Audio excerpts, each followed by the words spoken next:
Hello, Internet! We're here this morning despite all odds and life trying to get in our way. Have you ever had that day where everything is happening all at once for no reason? That's today, so I'm so glad to be here with you.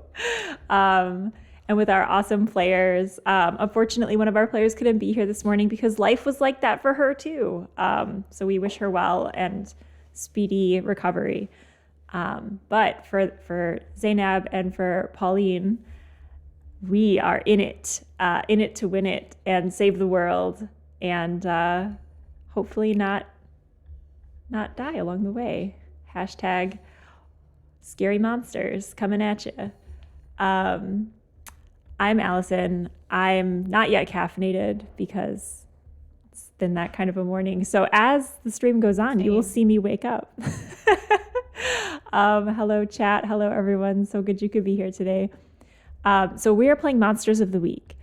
And for those of you who don't know, you can catch our VOD from last time. This is episode 2 of this mini campaign. But if you haven't, caught the first episode, don't worry. You can just jump right in today with our adventure. We left on a cliffhanger last time. There's some scary monster shenanigans, as previously alluded to, happening here. The setting of this world is quite interesting. So the players and I co-created this setting. It's a place called Elysium. It's a city that goes below the waters and then extends upwards into the sky above. So think BioShock 1 and 2 below and BioShock 3 up above, essentially, connected by a series of tubes that take people from above to below. This is a tradesperson, very trades-heavy city. So unlike other cities where it's like the elite upper class are more esoteric and not handy, here the best plumbers, best electricians, best metal workers, they are the upper class. But it is still striated, so those below are those who have not yet proven themselves worthy of being the best of the best. And so everyone's kind of jockeying for position. There's a lot of ranking and still a lot of competition, even though this is a very trades-heavy society. Plot-wise, our heroes are part of an organization called Charybdis, and this organization's motto is Capitalism Kills. The head conspirator is Odie, short for Odysseus, kind of your boss, your Giles type character that helps you out, gives you info. You also have an ally in Calliope, a biker chick / tattoo artist. People here in the down below that are just trying to make it work, trying to make a living. And meanwhile, you all are trying to figure out what the heck you just saw in a factory, which was once full of workers, is now not full of workers. And yet the factory runs on. Cassandra, you saw a brief glimpse of one of the people that you thought you were here to save, Ithaca. This person kind of phased in and out of the fabric of space in front of you to scream at you and yell, "Help me," before kind of fading back into this ether. Vara, you just kind of see machinery working and whirring. Outside are the folks that you had attempted to fool into thinking you are part of the up and up on this operation here, even though you have no idea what's going on. Vara, your electric hammer, has been linked to the head person out there, Crete, who kind of has tabs on you, essentially, for the next hour or so. You are all currently in the factory, and that's where we will pick up as soon as our title screen fades away. So we have Monster of the Week come on screen. Brief flashes of your characters from last episode. So, Vara, what do we see of your character as the title screen comes on? So I guess small recap of last time. I realized that I'm probably a little bit screwed in my current job position. So you see me off to the side on the equivalent of an Elysium BlackBerry, updating my resume. And then a small thumbs up to the audience because we're gonna get out of this one way or another. Cassandra, what do we see from your character? So we sort of zoom in on Cassandra, just sort of it looks sort of it's hard to tell exactly where she is. Is it like a big warehouse? Is it just like an alleyway because we're very close up on her? And she just sort of has her hand on like something that's sort of on the wall, like some sort of marking or dirt or soot. And she just sort of zoom in on her eyes as they just start to bleed red and just start sort of narrowing and just staring at whatever this is on the wall. Awesome. And the title sequence of Above and Below kind of fades in from the blood red color of the eye, kind of like fading in and then fading back out as we enter into the today's episode. So all of you are in this warehouse. The machines are whirring around you. There's large cogs. You hear like the spark of electricity as the machinery is coming to life. Or rather, it never stopped. Even though this large electric pulse emanated out of the factory, you were all protected from it with Crete's kind of shield over you as you were outside in the exterior at the time. But the machinery goes on as you are kind of standing in the factory. You have just seen 2 members exit out the back, and you know that presumably Crete and the others are kind of waiting for you outside. Monster hunters, what do you do? Panic. No. I mean,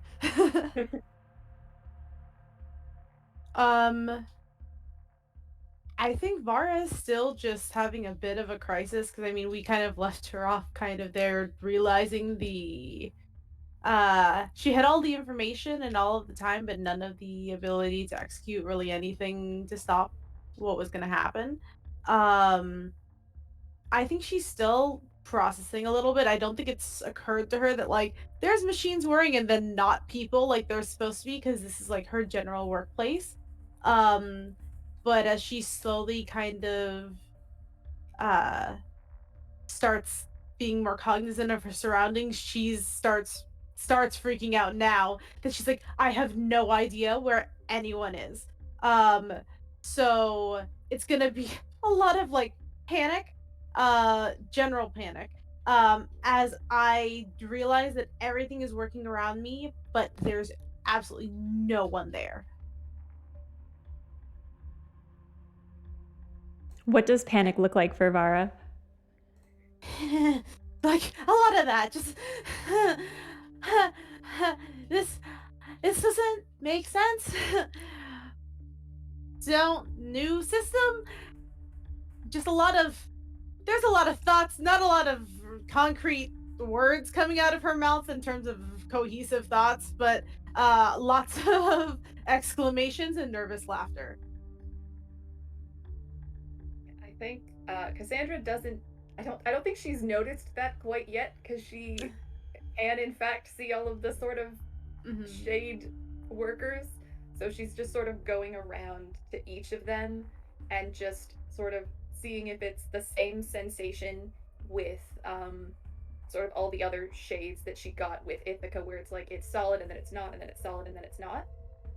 And just, I think she's kind of dialed into like, okay, something very strange is happening and I need to know what it is so I can fix it or stop it because this is fucked up. So has Cassandra shared what she saw with Vara? Not yet, right? I don't think so. Okay. I think you would have you would have heard me talking to Air and like you definitely see me like interacting with, it seems like I clearly am seeing something, but you're not. But I don't think I've specifically said anything. So Vara, you're just seeing this happen. For Cassandra, as you go around and try to touch these shades of what once were people live and well in this factory, please roll Investigate a Mystery plus your Sharp stat. Okie dokie.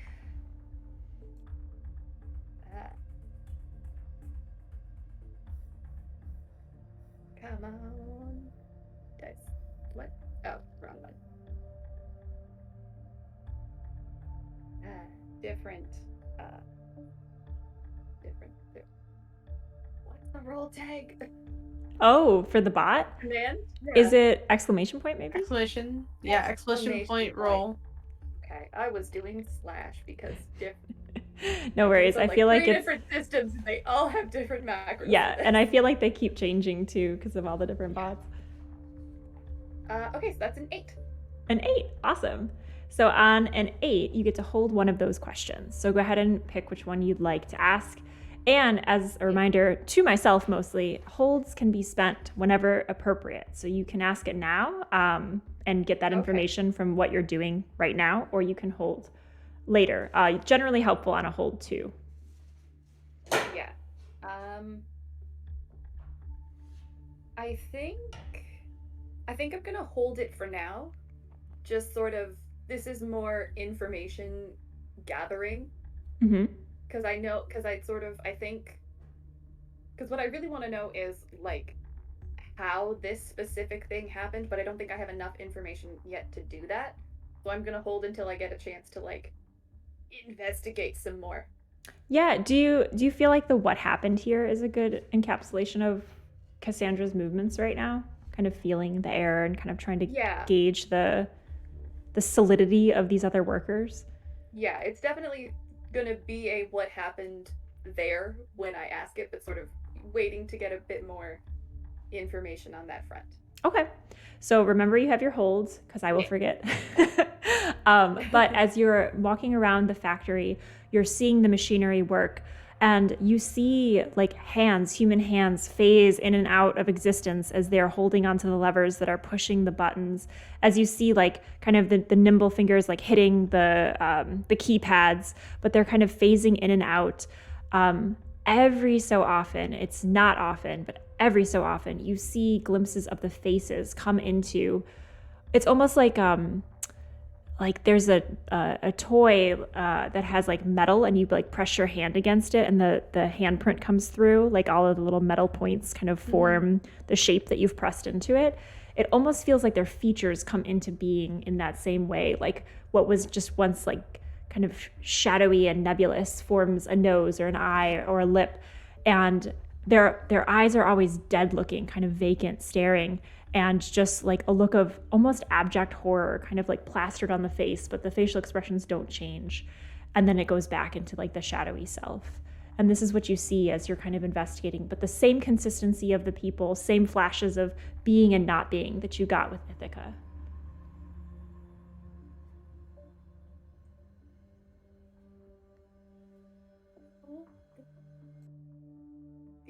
Once I've sort of looked at all the different people or all the different figures, I'll probably then head back over to Vara and Delilah.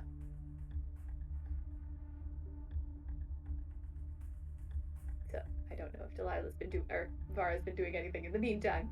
I've just been freaking out a little bit. I think at one point I'm going to realize that like, okay, who is around me at this point?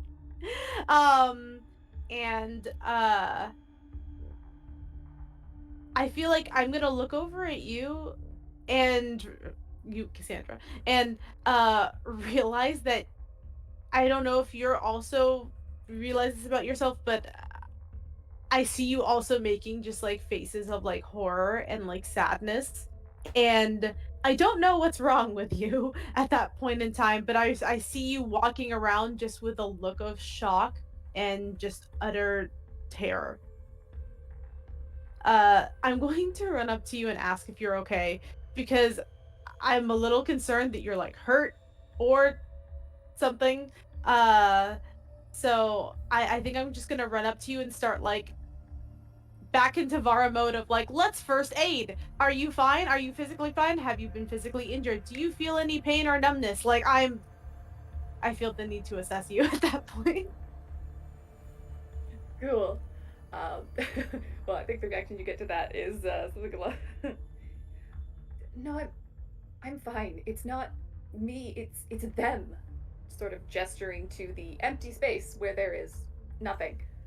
Vara, you see nothing. There is no them in this factory. Them, the machines? Don't you think it's a little odd how the machines are working even though there's no one here to work them? Yes.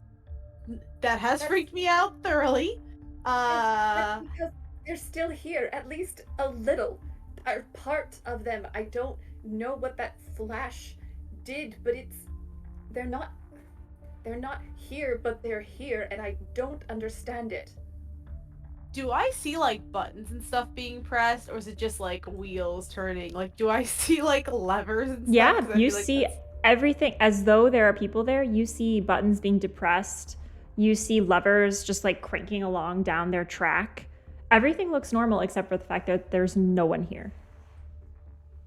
This feels ill-advised, but I'm just gonna like start flailing my hands like in front of like a machinery console that seems to have levers or buttons that are moving. I'm just gonna like start trying to, is there a person here, and I'm just like doing a range of hand motions to see if Cassandra like gives me the affirmative. Why don't you also roll investigate a mystery as you kind of use your investigative skills to kind of push at the blank air in front of you.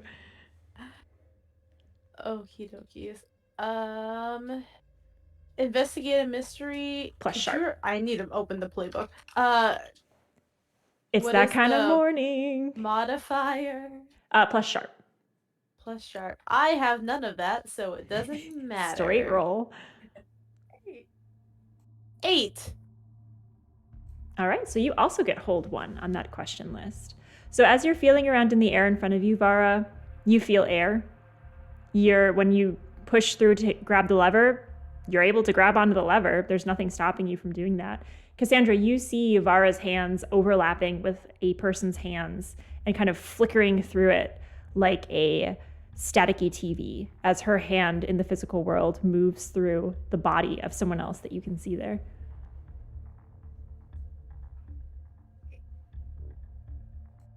I'm just gonna like turn to Cassandra and be like, what am I doing? What am I doing? Like, what's... You're disrupting whatever's happening, I think, but that's not what happens when I do that. I can... There's a shade of a person right there where you're sort of touching, and it sort of is phasing in and out of physical space, and when it's phased in, I can physically make contact with it, but but you can't, which is strange. I don't feel anything though, right? Just so you feel nothing. I feel absolutely nothing. Nope. And Cassandra, you still have your gift up, correct? With your blood eyes and your crystal activated? Yeah, that is still active. Yep. I'm not turning that off for a while, probably. Understood. So yes, you do interact with them differently. Okay. I'm slightly concerned that Cassandra has been like affected by the blast that's happened, and it's not. I'm feeling more like mental health than spooky right now. So, I'm going to sort of, Cassandra, I'm going to sit you down and I'm going to be like, so tell me everything. Like, I'm going to like pull out paper and be like, draw what you see. Because I kind of want to see what state of mind she's in. This is like diagnosis Vara time. This is like not at all attuned to the spooky situation. I love it. So I think I take the paper and I just sort of sit down, just sort of with a bit of a sigh and a bit of an eye roll, just like, fine. Like just being used to people looking at me strange, but I'm like, no, I swear, guys, it's there. Promise. Cassandra, and as oh, go ahead. A rough sketch of like a machine, and then just sort of a person that's kind of like, and almost make it look like it's like bands of like there and not there. And then sort of like, or maybe a picture of like some of the bands, like, and then sort of opposite in the next one. And when it's like my hand on like a shoulder, and when it's like the physical bit, it's how good of an artist do you think Cassandra is? Probably not great. Like, it's probably a bit more like, it's probably like kind of detailed stick figures. But I don't think she'd try to do anything fancy. She's just like, okay, no, I just need to get the basics. So it's like, it's stick figures, so like the solid bit is like solid lines, and then the like not solid bit is just like dots. Vara, this looks like many of the IKEA type schematics that you have put on safety documents for people at work. Where it's like person holding document question mark. Yep. Like... As Cassandra is drawing this and you have the opportunity to assess it, from outside, you hear a loud kind of like thunder boom, and your hammer begins to crackle and pulse with the same tone as the thunder outside. And you recognize this as like kind of like a calling card of like when your hammers are linked, this is like a way to communicate. You're being summoned. What did I come here to do again? I came here to get paperwork. And I think Cassandra looks up from the drawing and is like, so we actually came here to try and stop this, but what you said was that you needed to get us inputted into the system properly. I don't know how I'm gonna do that without all people. There's like... You know how we keep saying, or people keep saying that, oh, Cassandra, you can see the future, and I'm like, no, I really can't. This is the opposite of that. Everyone's like, you're not seeing things that are there. There's nothing there. You're crazy. And I'm like, no, it actually is. So this is just the reverse of the thing that normally happens. Is that bad? Better? Oh, okay.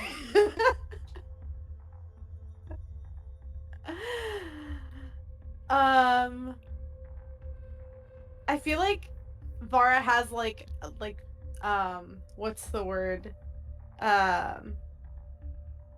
Like Wii Sports default AI mode for like, I don't know how else to describe it, but it's like I'm trying to discover, like, think of what I'm prioritizing now. I'm like, Cassandra maybe having a bit of a traumatic experience, or she's right about something super spooky, Occam's razor, I don't really know. And then there's me where I'm like, what paperwork did I say I was gonna get? What am I going to do? And you just see me kind of like trying to sort it out in my head. The hammer pulses again, and you feel the electricity begin to crackle up over your fingers, over your wrist, and begin to kind of like feel like a little bit of tingling up your arm as the electricity begins to expand, and you are being summoned again. Do I know what happens if I do nothing?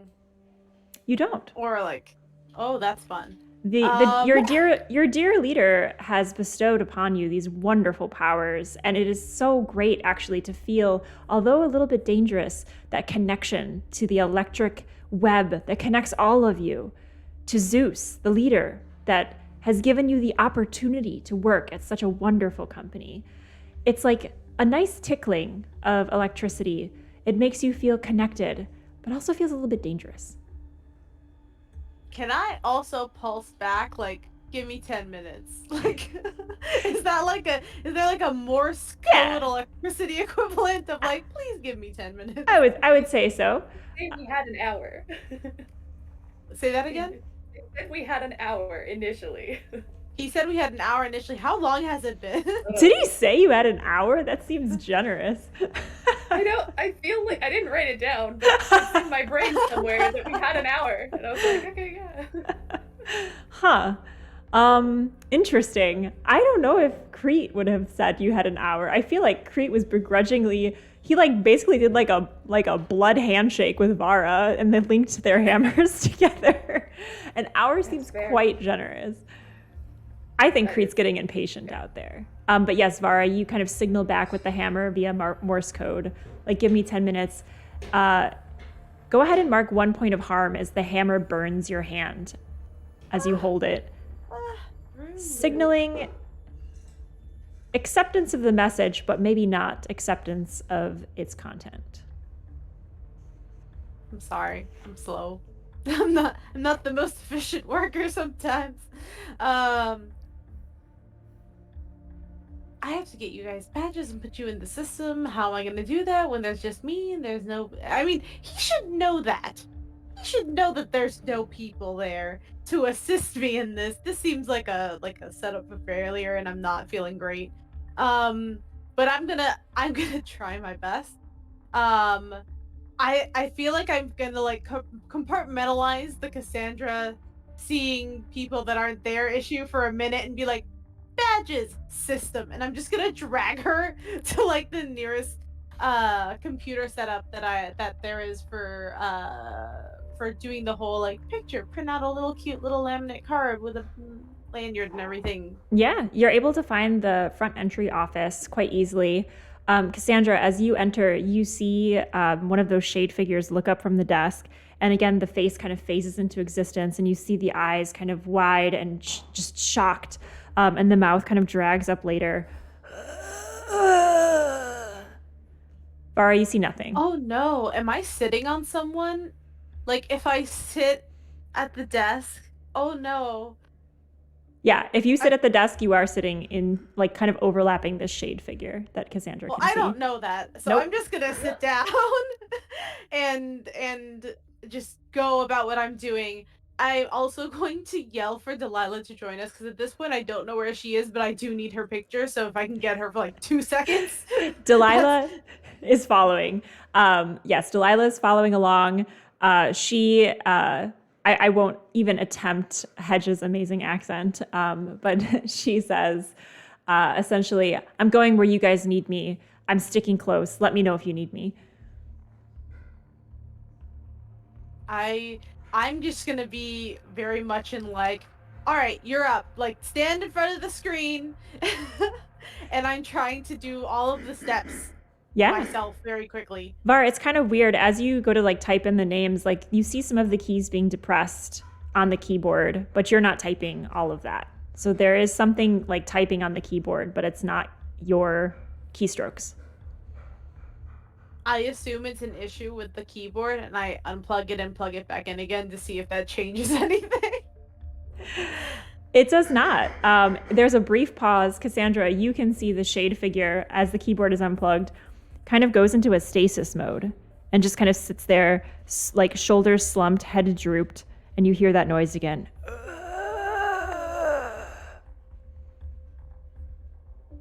But when the keyboard is plugged back in, they automatically go back to typing.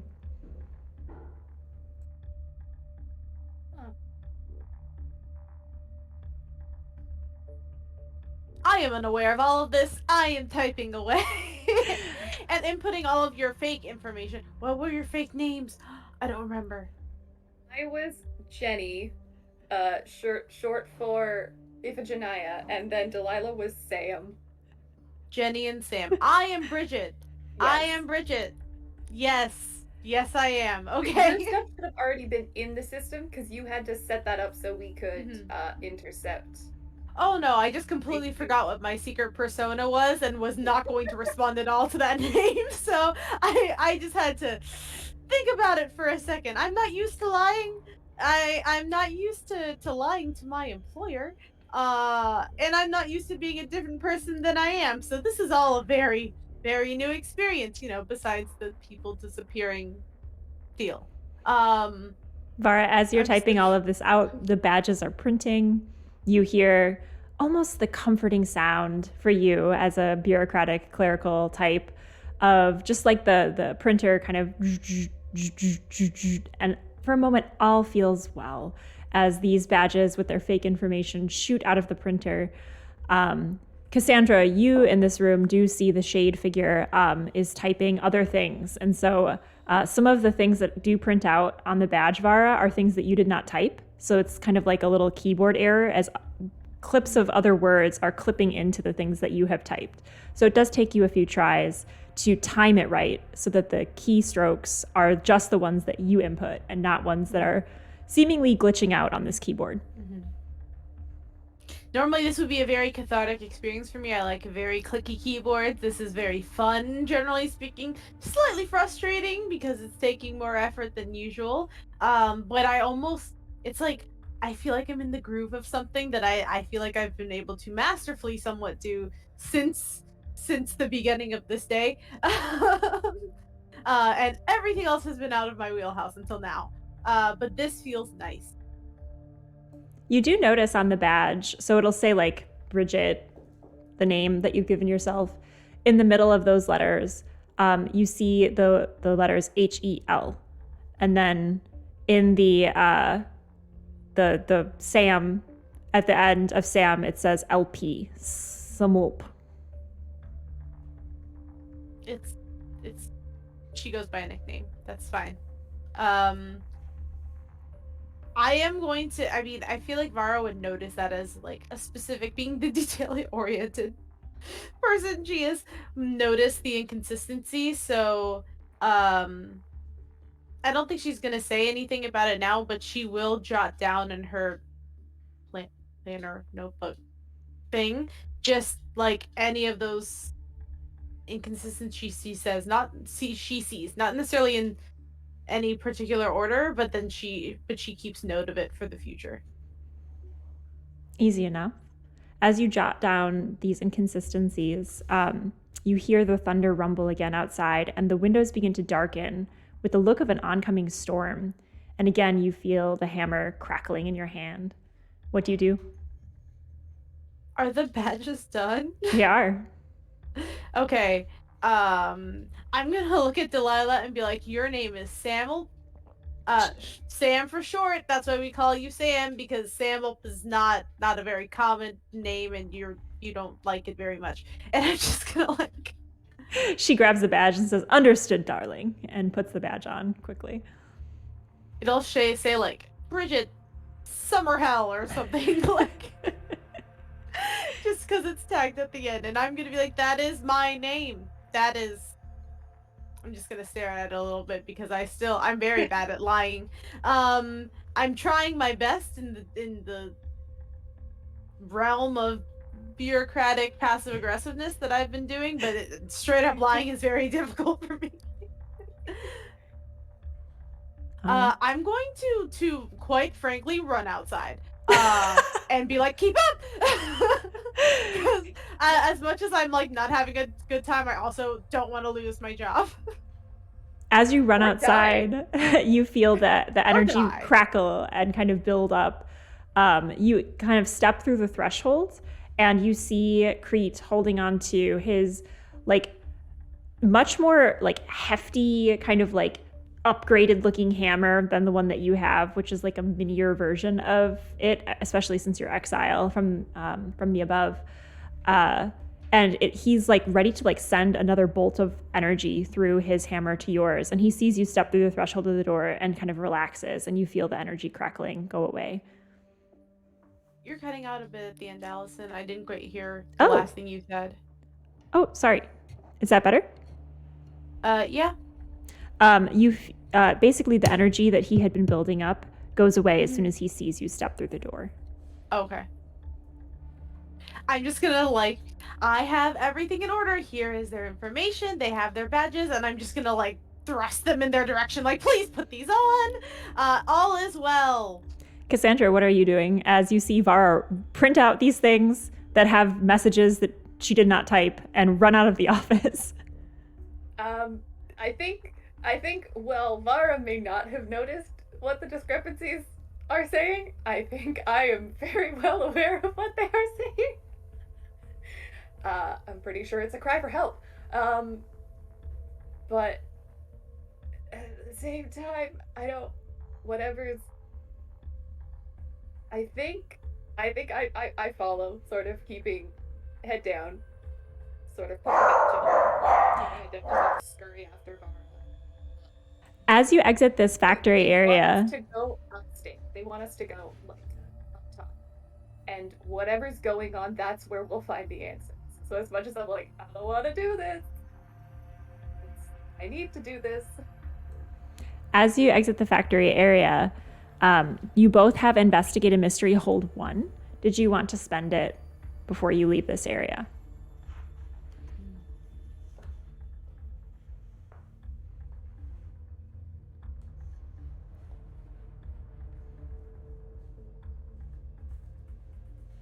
I think I'd still like to hold my sort of what happened in the factory question for until I can maybe get a look at whatever the weird machines were that they were using to generate the electricity. Gotcha. Like the big flash So I'll hold that for now. Okay. And Vara? I would say I feel like I'm gonna semi-hold it. I mean, as he's going to take us up to the top side that I miss so dearly. I think I'm gonna be very more leaning towards like what is being concealed here, like what is he hiding from me, like what's gonna happen to us. Okay. I'm not sure in what context I should chime it in, but that's kind of my intention with it. Yeah. So in this game with investigations, you have to say like what you're doing to prompt your hold. So in the case of both of you, you were kind of investigating physically in the factory. So your hold relates to that kind of situation.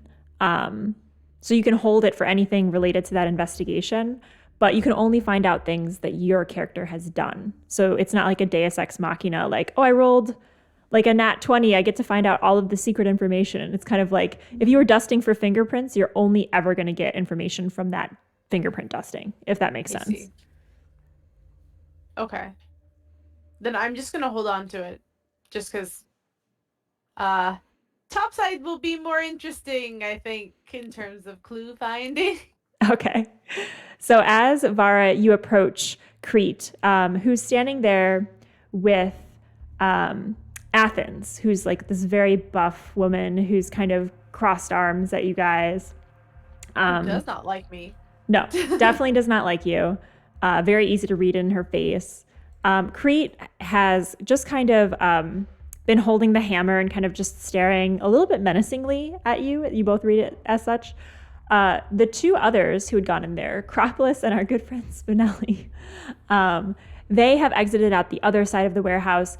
You see all of them are wearing these like Ghostbuster looking backpacks. So they have these very heavy, thick backpacks with like contraptions on the back. There's tubing, there's like crackling electricity. You hear like some sloshing sounds from like a container at the bottom of the backpack. And they're quite substantial. They like go from above the shoulder and up. And like you can see like some of the pipes and tubing like sticking out from the top with like crackling electricity. And then they like are also below the waist. So they're just very heavy, like backpacker type backpacks. Acropolis and Spinelli join Crete, and Crete kind of takes the badges that you've printed out and like doesn't even look at them and just like shoves them in his pocket. And he's just staring at you, Vara, and he's like, well, thanks for getting the information. Are you sure there's nothing that you wanted to tell me about this situation, Bridget, before I continue on my business today? Nope.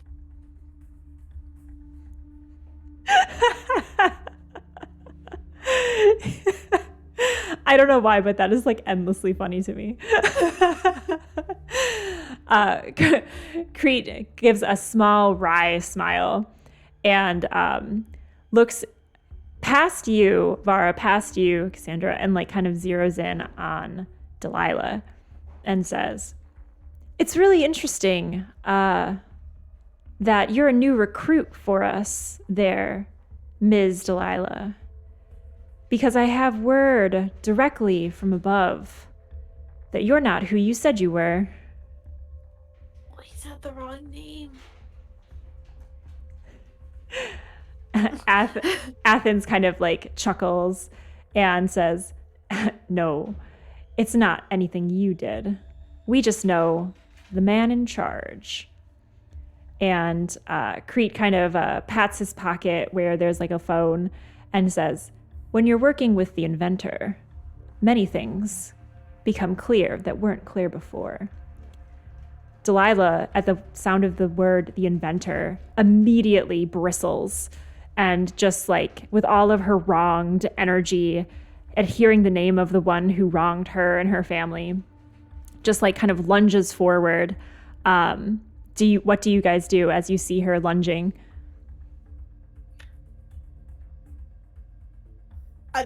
I have no idea how to defuse this situation. I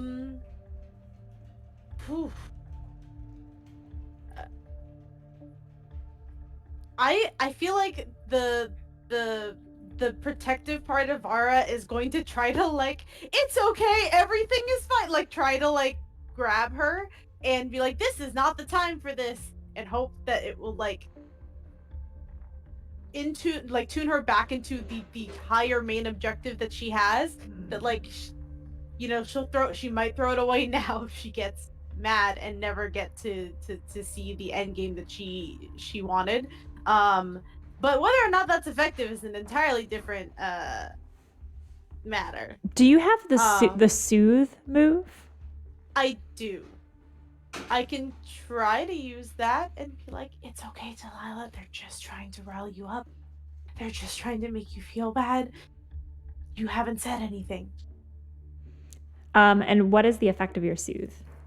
I can calm the person down, blocking any panic, anger, or negative emotions they have.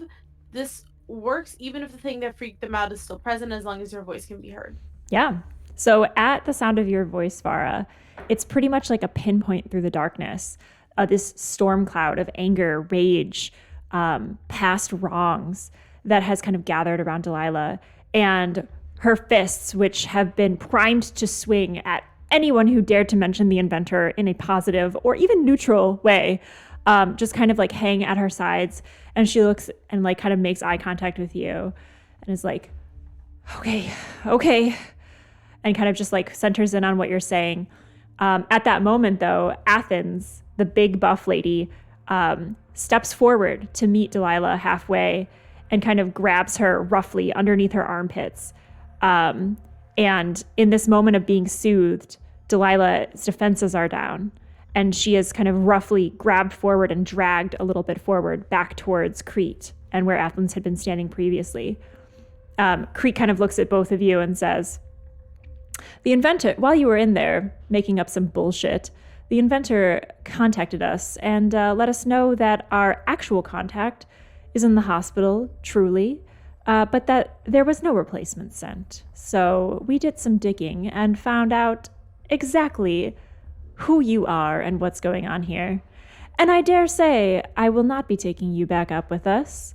If anything, we'll come back down to dispose you at a time more convenient to us. But for now, the Inventor has great interest in this one.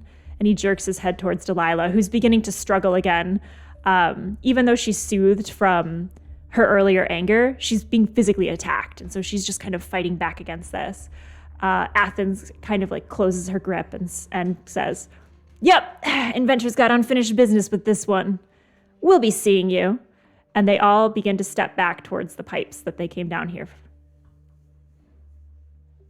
As they're going, because I still have the sight up and I've just sort of been looking down at the ground, I would like to, with the sight as they're walking away, look at their backpacks and see what I can see with that. Okay, and your sight can see spirits, magical influences, and the invisible, correct? Yep. Basically, I'm trying to, essentially, if it's just purely a technological effect, I won't get anything from this, but if there's a magical aspect to it, I might get some clue as to what that is. So with your sight active, as you look at the backpacks, you can see, first of all, you recognize the tubing. It's the same type of tubing that takes people from below to above and vice versa. The transportation system of this world is based in these tubes that your family used to produce. You were part of this kind of production network. So you recognize the technology, first of all. With your sight within the tubing, within the kind of sloshingness in the bottom of the backpack, you do pick up on a magical energy. Similar to Vara's hammer in that it's like centered on an item but connected to a different power source. It's not the same power source by any means. Nothing like related to the electrical company that you've picked up on in the past, but similar to the fact that this magical energy has a source elsewhere. You can kind of see the magic of it connecting through kind of space and like drifting upwards, but it disappears almost into like a portal, like some kind of like extra dimensional space. This energy drifts into it and is gone. Oops. And it reminds you of It reminds you of the same type of shifting, phasing in and out of existence that the Shade people themselves had. 1 minute here, the next minute into another plane. 1 minute here, the next minute into another plane. There's magic in these bags, and it similarly is drifting back to its source, but the source is not anything you can access by reaching out and touching it. Great. And then as they're walking away, because may as well at this point, I would like to use Tune In. And tell us what that looks like. So it's, I think, at this point, all pretenses are gone, so I'm not even trying to hide this. So I sort of grab where the pendant is sort of under my shirt and just essentially am staring daggers at like the back of Crete's head as he's walking away. And sort of the eyes sort of start to glow just like a tiny bit less than when I jinxed the guy, but just sort of happening. And I am attuning my mind to a monster or minion. I assume he counts. Yes, he counts. Definitely a minion. Huge minion vibes. Okay. And is this a roll for you as well? Yes, I have to roll weird. Go for it. Which is my good stat. 9. Okay, so I get to hold one. Excellent. And in this case, I would like to. One of the questions I can ask is, what is it planning to do right now? And so I gain +1 ongoing while acting on the answers to that question. Awesome. Keep note of that. So every time that this answer comes up, please add +1 to your roll results. Well, whatever it is. As you tune in to Crete, you feel your mind like extend into Crete's mind. And there's this like link between you, a psychic link. It felt like kind of pushing through an electric storm to get there mentally. Like you felt like the hot crackling energy of Crete's electric powers pushing against your will. But eventually you do connect and you are able to kind of have that link indelibly to Crete on this one thread of your consciousness. And can you repeat your question, please? What is it planning to do right now? You can see in Crete's mind that Crete is planning to take Delilah to the Inventor in kind of double checking the story of you three. At first, it held up enough to believe you and to give you passage to kind of go about your business. But there was always that suspicion. And so Crete had reached out to the Inventor. He's going to take Delilah to the Inventor, and you can tell that his intention is to add her to the rest of the kind of the folks that are under the Inventor's thrall is the wrong word, under the Inventor's supervision right now. There's some people that she will be joining shortly. As you know, Cassandra, the Inventor lives on the top of the Spire, at the very top of Mount Olympus. It's almost like a mythical place. You've never seen it, even when you lived up there. So the fact that he is intending to bring Delilah directly to the Inventor, it's almost like someone thinking like, I'm just going to go stop by the White House real quick. Like, I'm just going to swing by. Like, there's like a huge like import of that to you. Okay. Well, I mean, I guess I don't know if Cassandra shares all of it with me. All of the information. I would, yeah. Okay. I tell you all this. Blah. Okay. I exposit at you. Now, are you doing this just like loudly as the four of them are dragging Delilah away? Just kind of like filling in Vara? Or are you saying it like kind of whispered? Because in this moment, you're seeing her being dragged towards the pipes. Yeah, I think I'm probably in the moment. I'm just probably sort of saying sort of what I gained from Crete's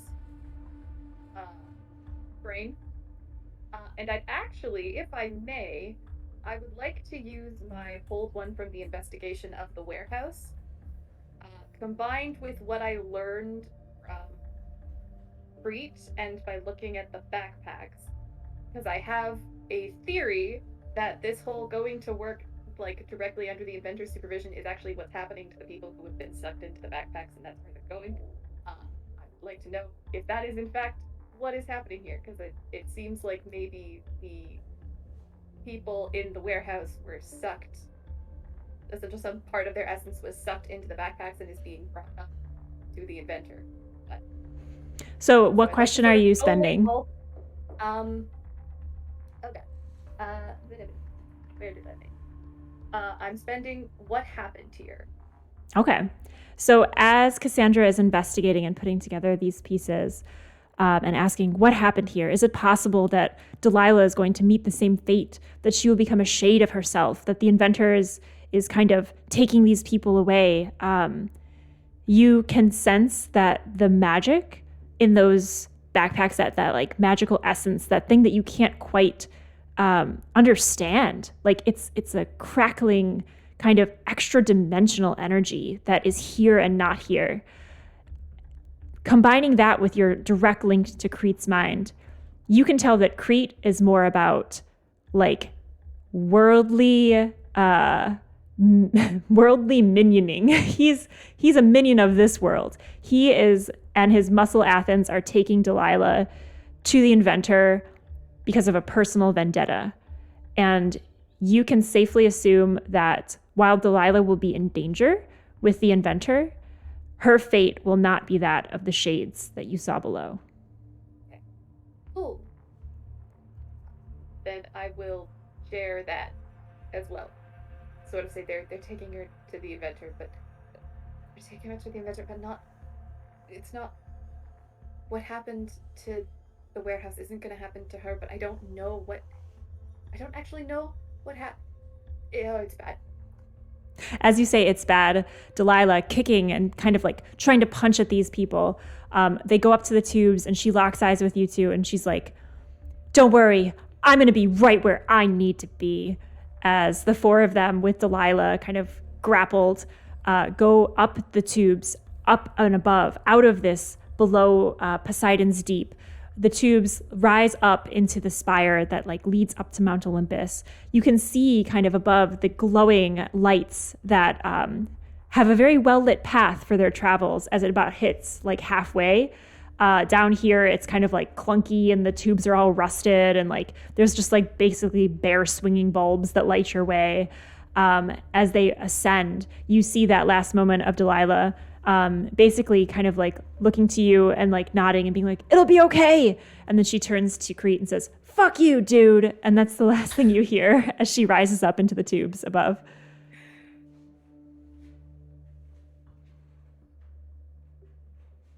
Cassandra and Vara, you are left at the bottom below with the sense that your friend is gone to the inventor who is somehow involved in all of this. But you're not sure exactly how yet. What do you do? I feel like I've just sentenced her to like electrician Guantanamo, and I'm just very upset and concerned. I'm going to text Odie and let him know what happened, because this is much out of my depth and entirely too much action for me, and I have no idea what to do, and I feel like he knows everything within this context and would be able to advise. Yeah, you go to text Odie. What do you text him? It's very long-winded, as is tradition. It's going to be in like several paragraphs, like, "Greetings, Odie, hope all is well. Unfortunately, our plan has fallen through. Our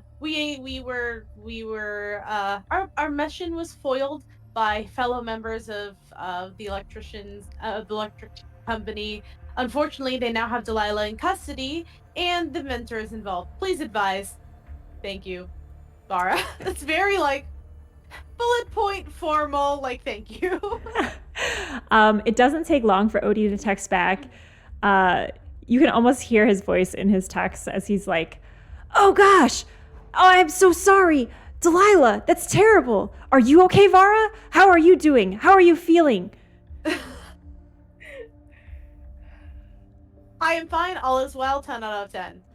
Emotionally, negative 10 out of 10. Like, that's gonna be my response. He writes back, listen, I just told Calliope she's not happy. She's not taking the news well at all. We are currently on our way over to you.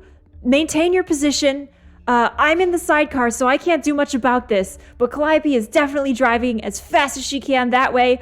Oh gosh, it's hard to type.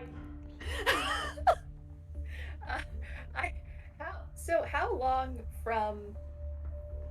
Because all 4 of them went up the tube, right? Mm-hmm. Yes.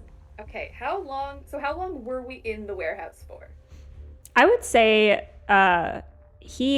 Crete probably anticipated you would be in and out of the warehouse. You probably took like 25 minutes, I would think, in the warehouse. But not enough time for the 2 other people to have gotten to the plumber place, because they said they were going there next to deal with someone else. The other 2 that left the warehouse? Yeah. So they all exited in the tubes together, but once they're up in the middle of the tube, you can't really see where they go. The tube systems are all interconnected. Shit. All right. So it's possible. Yeah, we'll see. Anything you'd like to do? Or are you waiting for Odie and Calliope to roll up? I'm gonna wait for Odie and Calliope because I feel like Odie is, at this point, I'm like, everything I've done until now has been the wrong decision. So someone else will make these decisions for me. I am a sheep and not a lion. So I am waiting for Odie to show up. I'm just gonna literally sit down and start like filing through stuff. I think what I might do, I might pull out the piece of paper where I wrote down the I'm gonna say blips that came out with the badges, and I'm gonna slowly work on that puzzle. Yeah. While I wait for them to arrive. Yeah, you have written them on the back of Cassandra's drawing of like the shade people that she saw in the warehouse. And these blips, these messages, it's like a word jumble. And for a second, it reminds you of the crossword that Calliope was doing earlier at the bar, the one that's kind of bootlegged from like a week ago from the above. But it's not anything that's been published by any means. And so it's difficult. There's no like clear path to the answer. As you're kind of working on this, you begin to see that the letter, like you know what you typed, so you're able to remove those letters. Mm-hmm. And you can kind of see the jumbled letters that remain. You are able to figure out that the message, once you've unscrambled all the letters, says, "Help me, stuck here, working forever. No soul, no soul, no soul." That's not improving her mood whatsoever. She's like, this is terrible. So I'm still like working out this puzzle. I realize what's being said, and I start pulling out like Cassandra's drawings, and I don't know, without the red string, kind of putting it all in front of me. I'm literally sitting on the sidewalk at this point. I've completely felt like I've lost control of the situation, so I'm just here to observe and try to put things together, which seems to be what I'm best at, and how I got here to begin with. So I'm gonna start putting things together and then scribbling my own notes of theories, ideas, names of the people that I knew worked there, hoping to get some sort of comprehensive list. Yeah. Feel free to spend your hold 1 to ask a question. And you can also roll investigate a mystery again because now you have new information. Okay, let's see.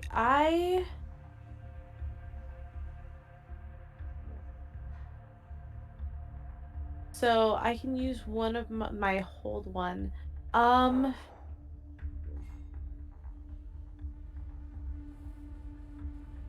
I mean, I guess I'll just kind of go with what.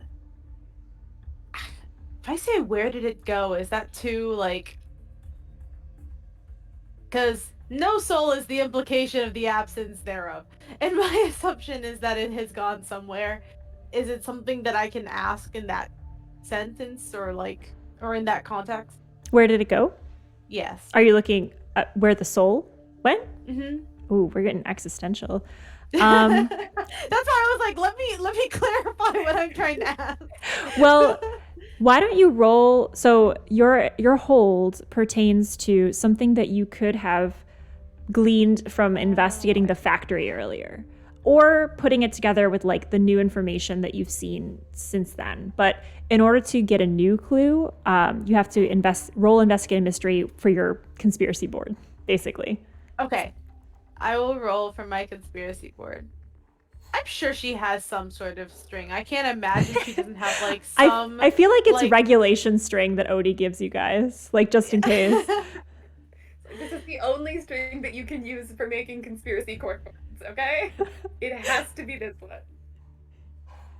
Actually, you do see the string that Odie gave you, and you're pretty sure it matches the wool socks that he's been wearing. Like, you're pretty sure he may have unraveled one of his pairs of socks to create the conspiracy string.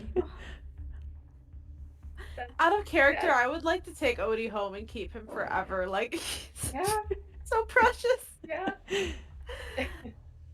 Okay, I rolled a 5. Fantastic. I know nothing. So on a 5, unfortunately, nothing is making sense in regards to this new information. No soul. What does that even mean? Could this have something to do with the shade people that Cassandra said that she saw? But how does that connect to your job? Your job from your glorious leader that you were given? The powers that you hold? How could anything bad possibly happen related to your work? You're just kind of having a bit of cognitive dissonance and you can't really put things together.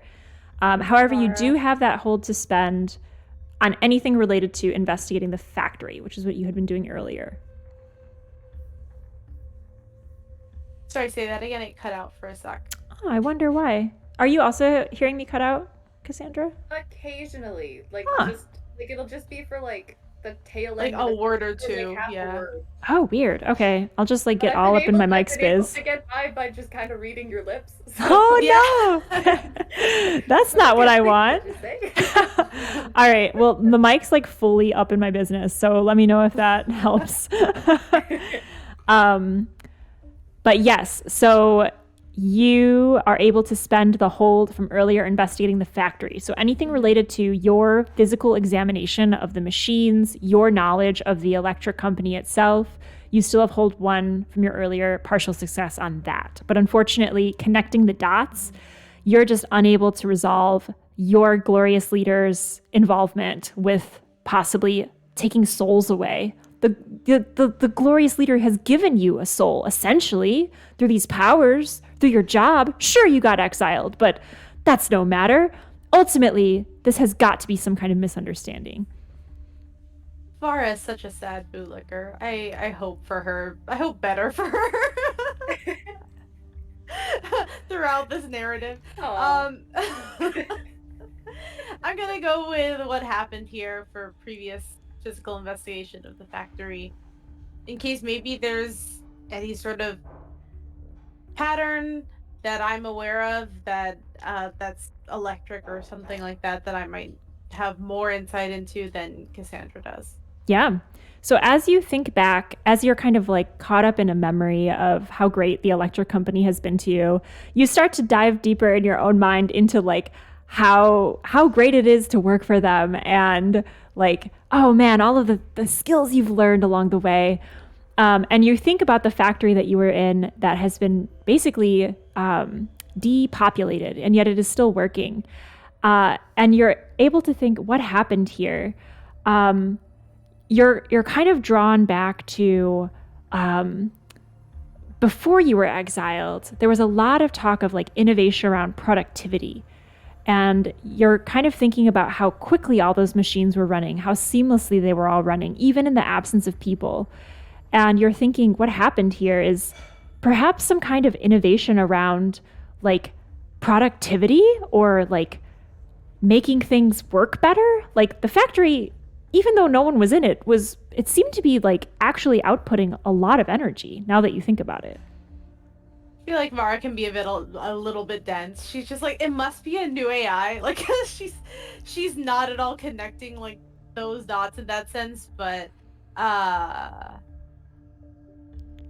think I'm going to go up to Cassandra and start being like, I think I figured it out. It's an automation. They just had all the workers relocate to another facility. Like, I think that I figured it out in like the most like PG Disney way of looking at things. And that's what I'm gonna present to Cassandra, and I'm sure she's gonna want to punch me, but that's fine. I think you interrupt Cassandra and she just stares at you and her eyes are still like red and just like unblinking. And while Vara was doing all of this and putting the pieces together, I would like to use Tune In again, specifically on Acropolis. Okay. If I can. So I guess that's my question for your tune in. Does it have to be someone that you see? And if it doesn't specify, what do you think is appropriate for Cassandra? I mean, it doesn't specify. It just says, because one of the questions you can ask is, where is the creature right now? Perfect. Which implies that I don't have to know where it is. So we can house rule this so that you have to have seen the person at least once to be able to tune into them wherever they are. Does that sound right? It also helps that I was like staring at the backpack with the sight. Yes. So I probably have a little bit of a sense of them. Yep, that makes sense to me. Go ahead and roll tune in. Oh, also, would you like to be able to tune into multiple people? Do you think there's a limit to your powers? Like how, because I don't think there's any built-in limits on the playbooks. So I always like to turn it over to the players. Because like sometimes limits are fun. So how powerful do you think Cassandra is? How many people at once before you start having to act under pressure? Like stamina based or something, or if there's like a cooldown period, is that? Yeah, I don't know. I kind of like the idea that the limitation isn't that like she can't be tuned in to multiple people at once. It's just that like the more people she's tuned into, like the less general control she has over what she can do. Interesting. Or like the more like the sort of the greater the chance that things just like that she loses control. Awesome. So I will say, I don't know how to manifest that mechanically, but I got you. As you tune into more and more people, when you hit a threshold, yet unknown to you, I will have you start making act under pressure rolls. So you don't normally have to do that with your power, but because you're being stressed out with the attunement, we'll have you make those rolls. I love it, and I'm bad at that, so that's perfect. All right, so let's see how this goes. How many people did we make you tune into to like test this? I wonder if we just like went to Poseidon's dumpster and we're just like, yes, let's try it on multiple patrons, and Leon's like, get out of my bar. So that is a 7. All right, a 7. So I get hold 1, and I would like to know specifically for Acropolis. So one of the questions is, appropriately enough, who is it going to attack next? So I'd like to, if I can, sort of combine that question with what is it planning to do right now. I basically want to know if Acropolis and Spinelli are on their way to the Plumber's location to do the same thing there, like they'd implied they were to, or if they're also going to be. So as you tune into Acropolis, you again feel that kind of electric barrier that you need to mentally push through to get into Acropolis's mind. While you're there, you're kind of like bombarded with all of these thoughts that are foreign to you, that are kind of, it almost like feels like you're losing your sense of self as you tune into someone, but you're able to kind of hone in and focus. In your mind, you have Crete and Crete's consciousness tethered to you. And now Acropolis is also kind of, sorry, my dogs are barking. Sorry. And now Acropolis is also kind of like tuned into your consciousness. You can see the intention clearly.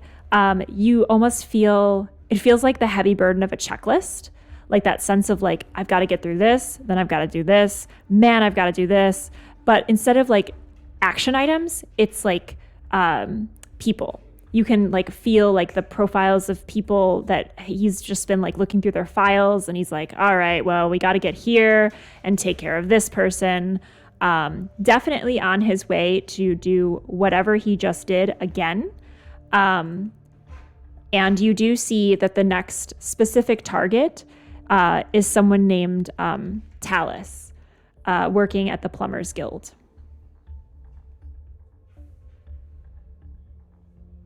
Okay.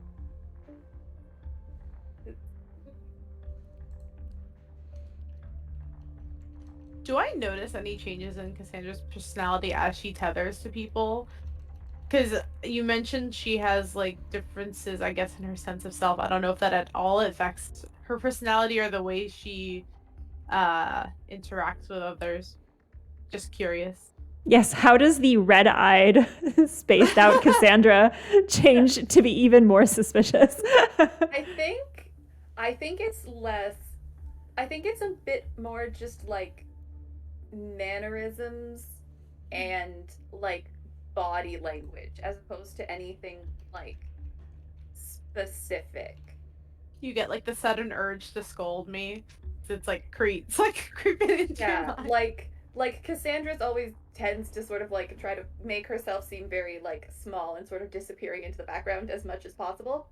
So I feel like connecting with Crete and Acropolis, who are both just very not that, there's just a sense of like she seems more like burdened and more just sort of like I don't really know how to describe it, but just it seems like she has more of a spine almost. Yeah. She seems a bit less willing to just sort of fade into the background as she's looking at you. And it feels heavy to have these personalities tied to you too. Yeah. So I think I look at Farah and just say sort of actually blink now a couple times as you're talking to me. And just I'm telling you like my Disney Channel version of what happened. Like yeah, I'm pretty sure they're taking their souls and leaving whatever soulless husk remains to work all the machines so that they don't have to worry about things like paying people, feeding people, compensating people in any way. Yes, in the name of efficiency. Also, Acropolis and Spinelli are on their way to do the same thing that they did here, sort of gesturing behind me to the to the Plumbers Guild, because of a young person named Talus.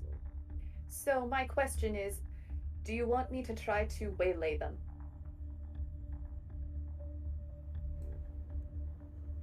please define waylay.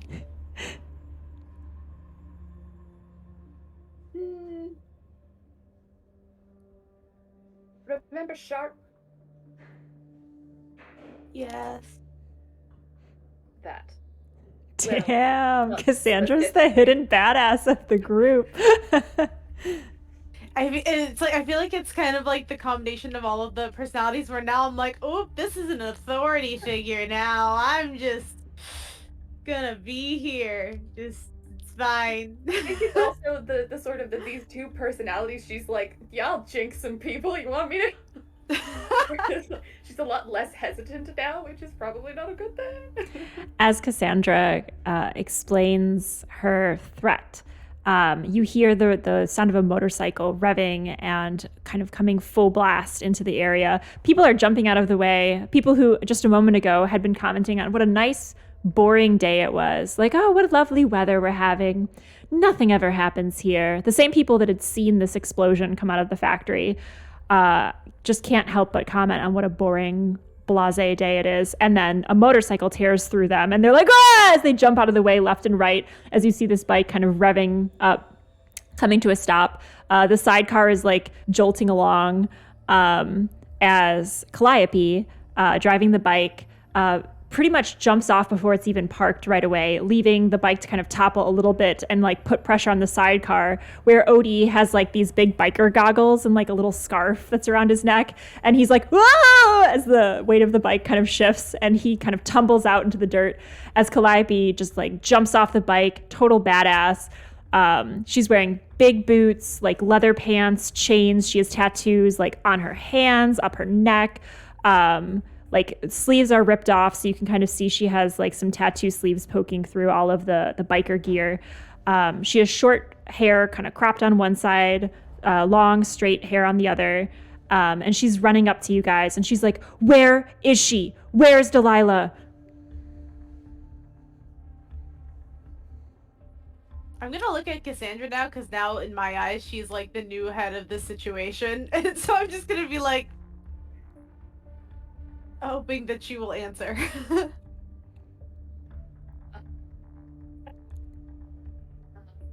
Yeah, Cassandra sort of is like, okay, I guess I'm the designated mouthpiece now. Looks at Calliope and says, the people from the electric company took her to. They're taking her to the Inventor. Which, on one hand, might be good for her because she really wants to take him down, or them down. So they're kind of doing her a favor, but it also may end terribly, but we don't really know that yet. Also, everyone in the factory has had their souls taken and spirited away to some extra dimensional space in the name of efficiency, because the factory is still working, but there's no one there, so there's no one to compensate for the work. And they're about to do that to the Plumbers Guild, and I was just asking if I should maybe delay the people who are trying to do that to the Plumbers Guild, and did not get an answer before you showed up on a motorcycle. As you say all that, Cassandra, you hear at the same time Calliope say, "We've got to go after her," and then Odie say, "We've got to save the Plumbers Guild." I'm just gonna like mildly raise my hand and be like, I do vote for waylaying. I am in favor of the waylayance of I still don't know how to use that word, so I'm just Right. Well, in that case, here goes. And I am going to attempt to jinx Cropolis. All right. Jinxing someone that's not there. Now, this I might push back on because your connection is one thing that's remote, but I think you have to see someone to jinx them. Okay. I think. But I can be convinced otherwise, but that's just my sense of it. Just send him bad vibes. Send him bad vibes. Yeah. Let me double check your playbook though. Yeah, no, I'm just because I think you have one that's like ranged, but Jinx might be line of sight. Let's see. Also, none of this is like written word for word, so It'll just we have to make assumptions. Yep. Encourage coincidences. It doesn't specify. Interfere, help. So all of these things, the target loses something that you will soon find. I'm fine with it if you want to do it from far away. I'd be willing to say that it's harder. Like, I think that's... Yeah, that's interesting. So let's have a complication. If it's far away, so it still has to be someone you know and have seen. Yeah. But if it's far away, it has to be someone that you're linked with. So you have to attune with them first. Let's have that layer of complication because you already have some limitations on how many people you can attune to. Mm-hmm. So let's just have it linked to that. And then you can do it from far away to someone you're attuned with. And then maybe if it fails, it's worse because I'm trying to do it to someone who's like not right there. So it just the backlash is worse if it doesn't work. Sure. Yeah, we can bake that in. But yeah, fun. It does. And I like the linking it to the attunement too, because then that has a limit to it. So can I add my ongoing bonus for knowing what Acropolis is doing and what they're targeting? Yep, you sure can. Yes. Okie dokie. Let's see how this goes. Combo. That's a 10. Ooh. Oh. Big So money. I'm rolling well this session, which is a nice change from last week. Oh yeah, last week was getting, no like, good. Last week was very sad. We're like, oh, everyone's gonna die. Last week I was the least cool person in the world. Hey, maybe the attunement has helped your cool factor. Maybe just like the confidence, that you get. So you get a hold 2. Yeah, so one of them is definitely going to be interfere with what a monster minion or bystander is trying to do. Mhm. I would like to interfere with Propolis getting to the Plumbers Guild to continue to check off their list. Mhm. And then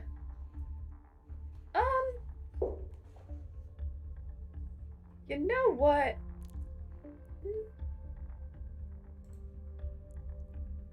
Let's just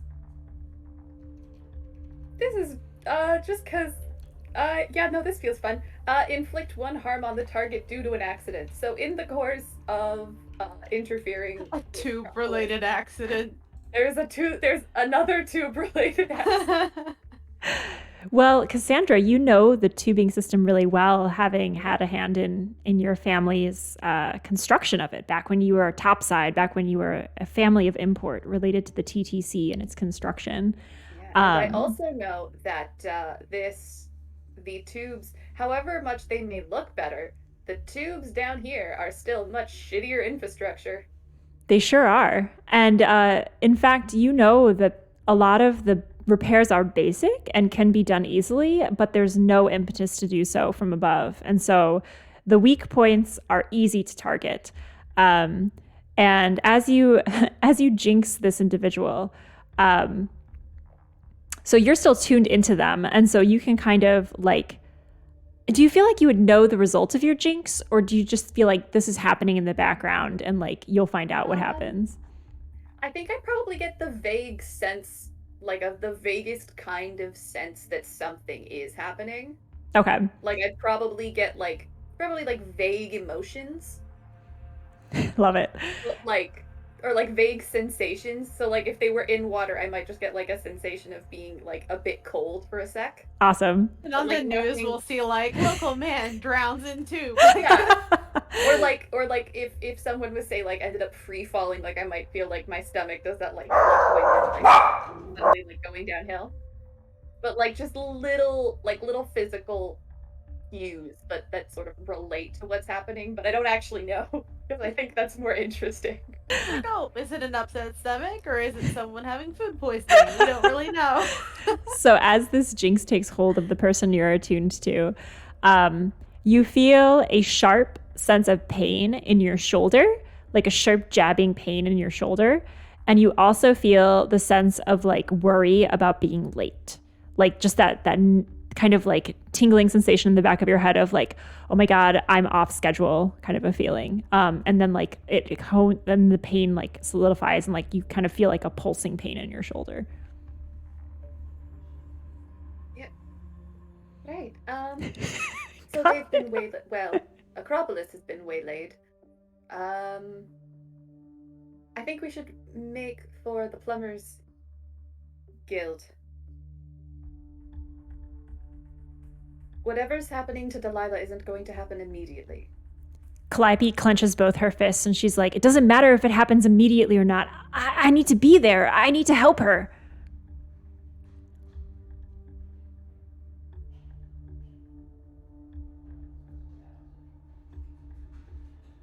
Vara's gonna just like pull out her planner. I'm gonna say it's a planner, notebook, whatever it is that she has. And starts writing plans. Like plan A, how to get Calliope topside. Like, and it's just very like not a lot of them make a lot of sense. But she's still trying to help in a planning way, and she's like, Calliope, do you happen to know how to swim really well upstream? Like just lots of really terrible questions to plans that probably won't work, but she doesn't know anything else of what to do right now, so she's just trying to use what she knows to help how she can. And Calliope looks as though like you're actually being very helpful. because you're engaging with her desire to go after Delilah. And so Calliope is kind of trusting in your expertise here. She sees just like the letterhead that you're writing on and just immediately feels like this is legitimate. And so she's like in all of her like underside biker like glory is just like with her like leather gloves with like the metal studs on them is just kind of like leaning over you like, oh yeah, okay, no, yeah, I can. So swimming and then I guess I could maybe like find a pocket of air. Yeah, no, this checks out. As this is happening, Odie, who is sorry about the dogs. Odie is he's wearing again his like Nebuchadnezzar from the Matrix. Like when they're first taken out of the Matrix, everyone's wearing like kind of stretchy fisherman clothes that have holes in them, and they look like very grungy couture. So he's wearing a lot of that. He's got dark skin, like light hazel eyes, and like cropped short hair. And he is standing next to you, Cassandra, and he's like, no, you're right. We don't actually have a lot of time. If we're gonna save the workers, we've got to act fast. Come on, let's go. And he motions for you to go back to the sidecar with him, which is how he thinks that the bike operates. God, that would mean I'd have to drive the bike. That's a bad idea. Do you just like get in the sidecar with him and like look at Calliope expectantly? No, I think if he gets into the sidecar, I think I'll probably like lean against the bike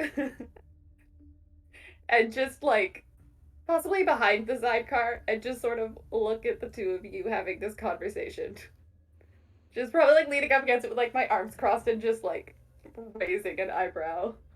Calliope claps her hands and looks at Vara and says, all right, I think we're ready. We're heading out. Let's go. And looks at you guys on her bike and is just like, and that bike was not part of the plan. Vara, that wasn't part of the plan, was it? No, it wasn't. No. This involved you and a pair of goggles and a wrench to take out bolts every now and then to breathe air from the outside, and that's about all we got.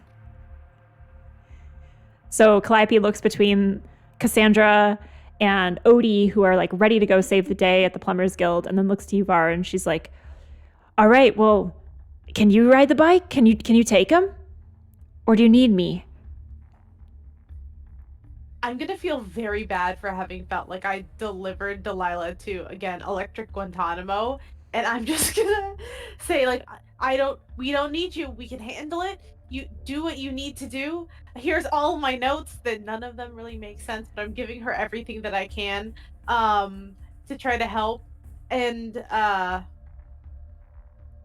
just I'm gonna win Winnie a poncho. I'm assuming it's another sort of like emergency thing Vara would have, and I'm just gonna like hand her this poncho and be like, good luck.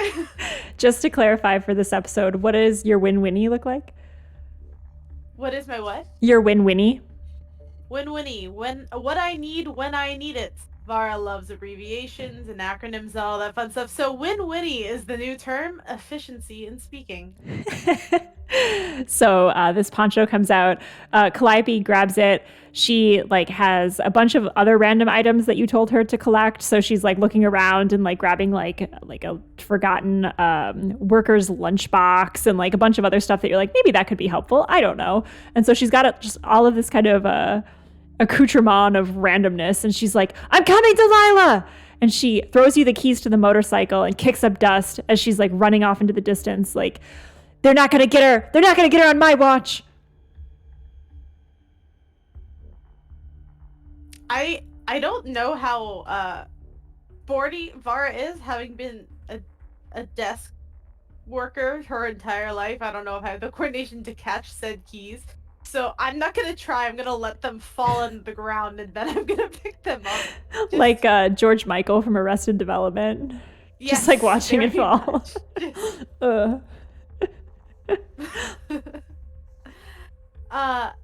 Anyone know how to drive a little bit?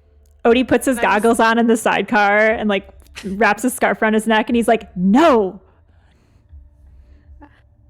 Well, better you than me. And I have to say, I hope nothing happens to Calliope, or Delilah is going to be very upset Oh, I'm not making any good decisions today. Okay, I guess I'm driving. Oh, let's hope it works out. I'm assuming a helmet has been left. Yes, all of the gear. Actually, you see in the little attachment to the motorcycle, the helmet is there. There's some like badass gloves that Calliope has an extra set of, and like just some various like chains and spikes and things that you can add to your outfit if you want. They have no functional purpose other than to look cool. Those are also in the container. I don't know how to wear these like correctly. I've only seen Delilah and Calliope with them, so I'm gonna like pick one up and like pin it to like my shirt because I don't really know how any of this works at this point. Just for like some form of like I too am cool, fellow children. Like how do fellow kids? How do you do, fellow kids? And then put on the helmet, and I don't know where I'm going, do I? Plumber Odie, directions. Odie pipes up from the sidecar, motioning for you to join him, Cassandra, and he scoots to the very front. Basically, he's like at the front of a bobsled. His knees are just like jammed up pretty much into his chin, and he's just very uncomfortable looking. And he's like, "There's room." Yep. I crawl. I climb in. This way, Vara! And he points kind of towards the direction of the Plumbers Guild. You can actually see the shape of the building rising up in the distance. There's all of these tubes silhouetted against the... you guys are in a kind of essentially like a glass bubble. Like this whole area of Poseidon's Deep is just underwater, and so occasionally you think it's sky, like your brain is like attuned to think sky, but it's actually the water is in the background pushing up against the glass. And so the silhouette is just kind of the sun sparkling down through the water above, and it creates a silhouette of this building that you can see in the distance, this large factory with a bunch of tubes kind of up and over, like a plumber's stack that you can see underneath a sink, like with all of the gaskets and pipes and things, but it's coming up and out of the building. And you can kind of see things floating through the pipes, sloshing back and forth, glinting on this sun that's coming through the exterior bubble.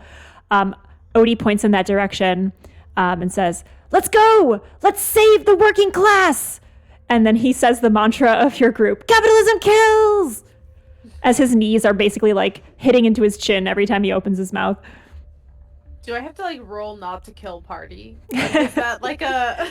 Depends on what you do next. So what do you do as you're kind of in the driver's seat of this bike? Do you just floor it through the city?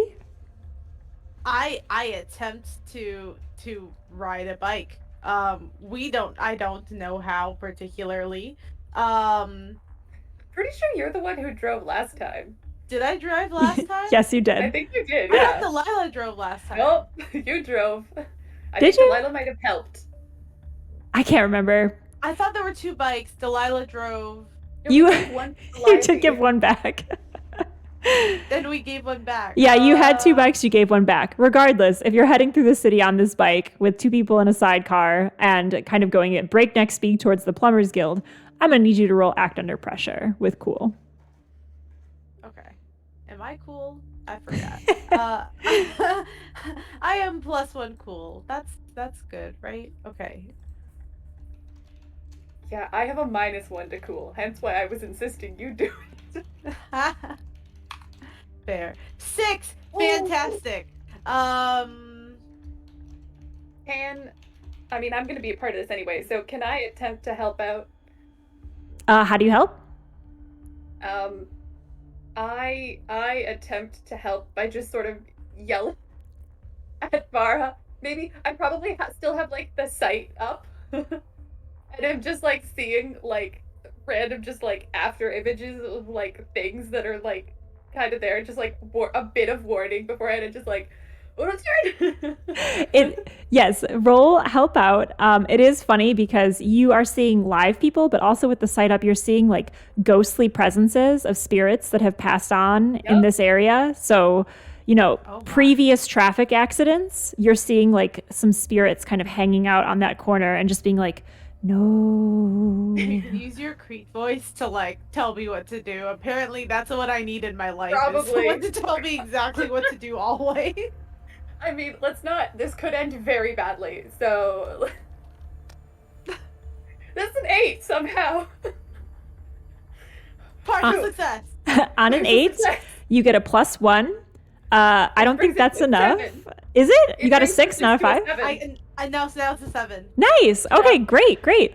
So we're not dying today. you also expose yourself to trouble or danger.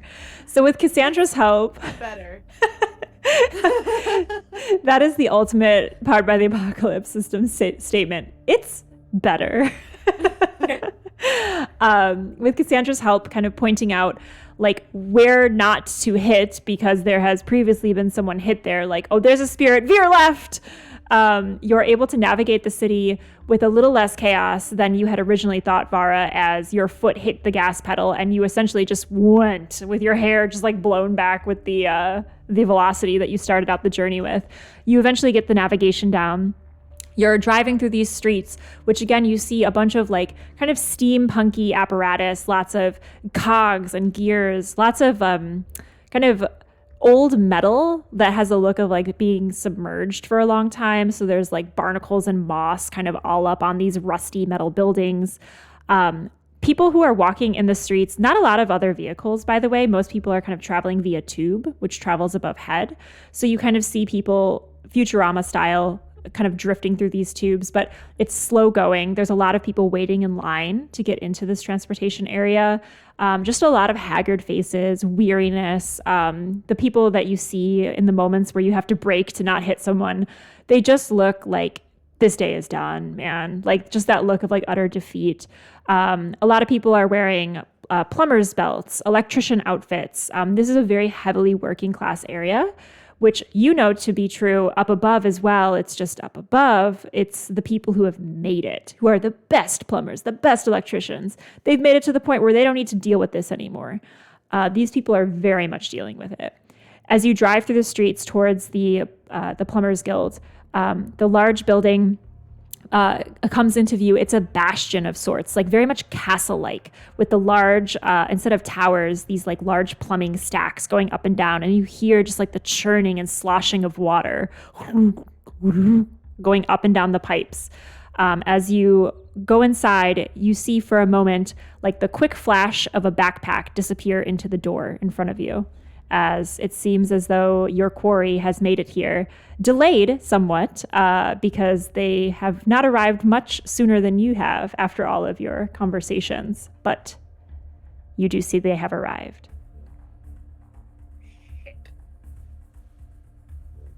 Does Odie have a weapon? Or have we just brought like this unarmed like man with us? Do you ask him? Yes, I'm gonna ask him if he has a weapon. As Vara stops the bike and asks Odie, do you have a weapon? Are you armed?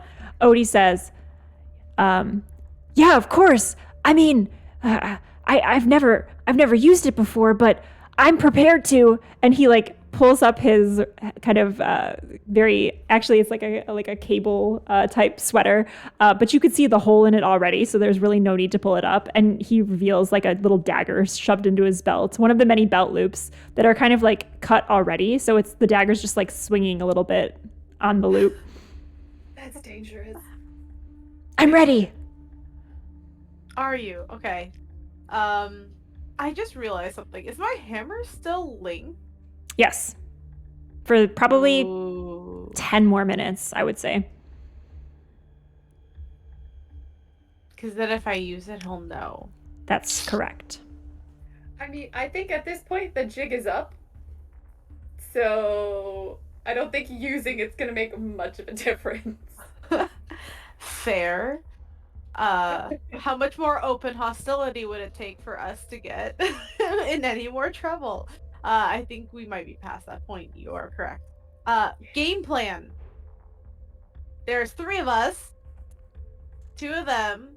One of them Numerical advantage. Ooh, that's good to know. So I'm gonna lean over to Odie and be like, aim for the shoulder.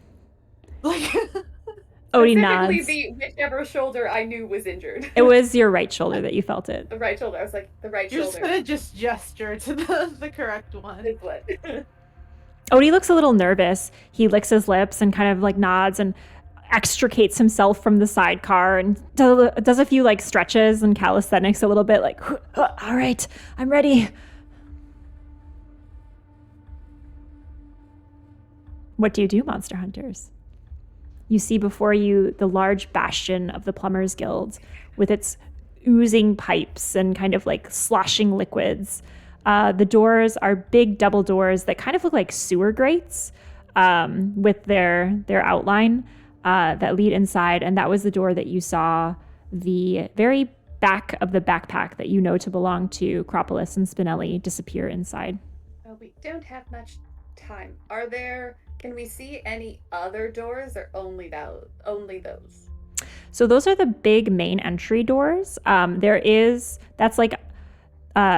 There's a slight incline that leads up to them. And so the entire building is a little bit elevated above street level.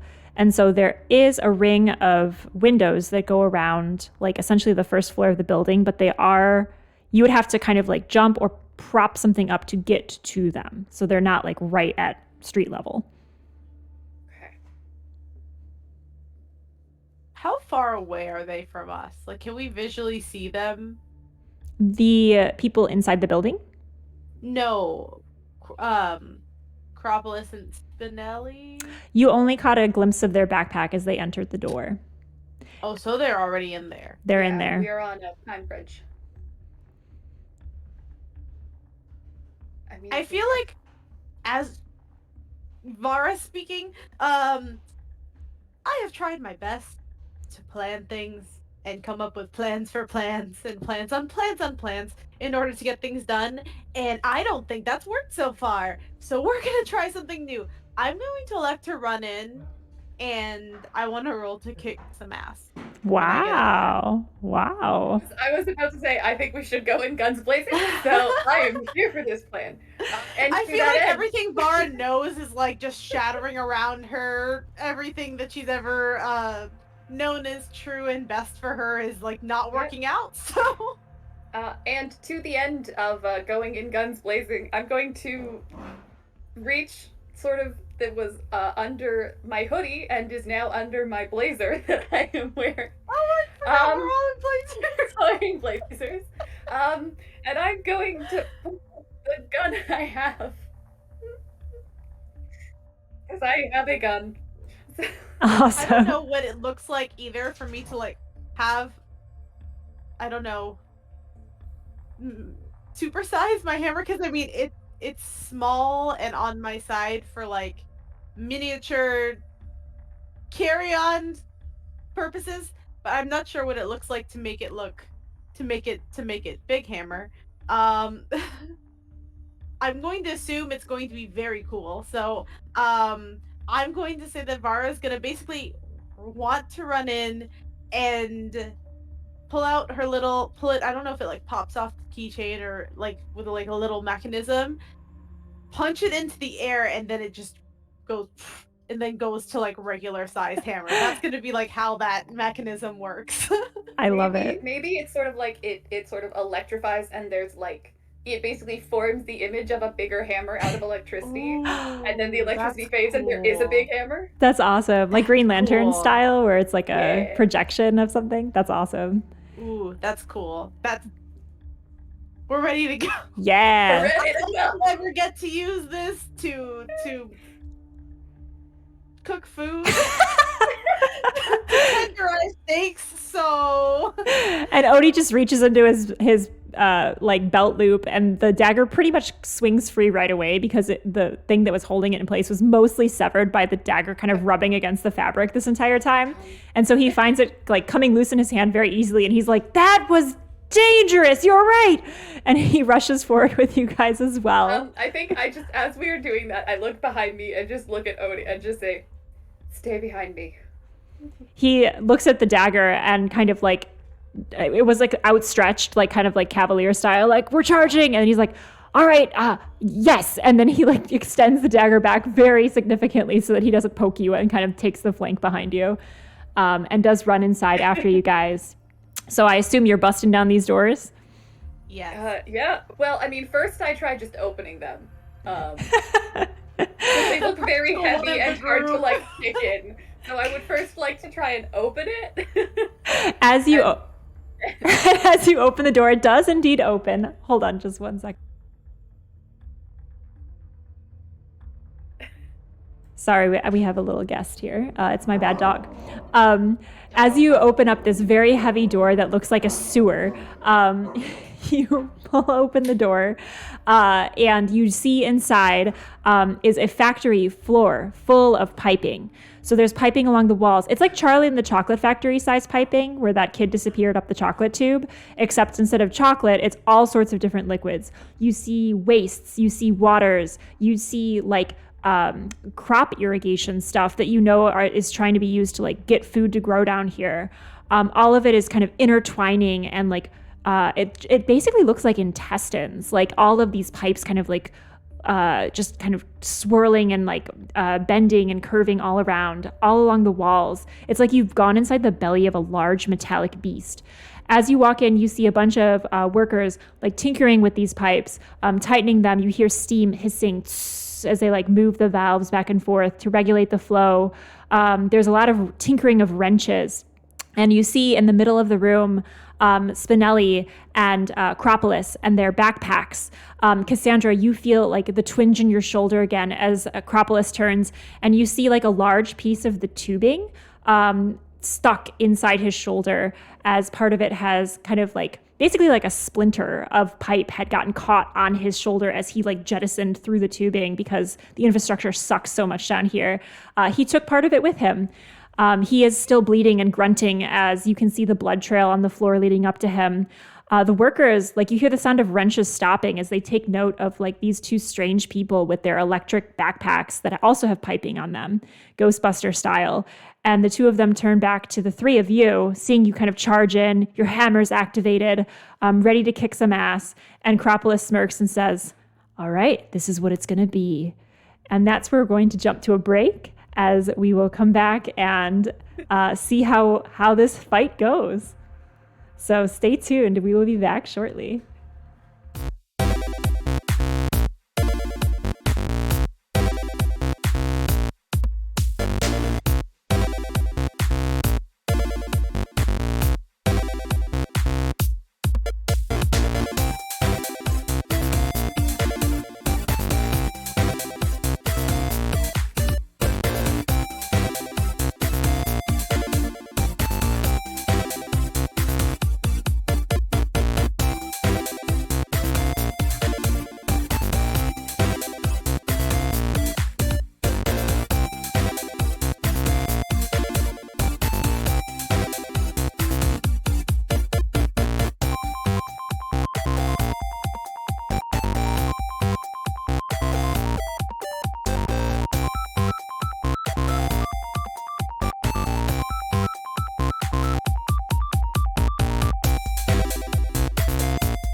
Hello, internet. We're blazing in our blazers as the cast has committed to the bit and is now wearing blazers to blazon with them.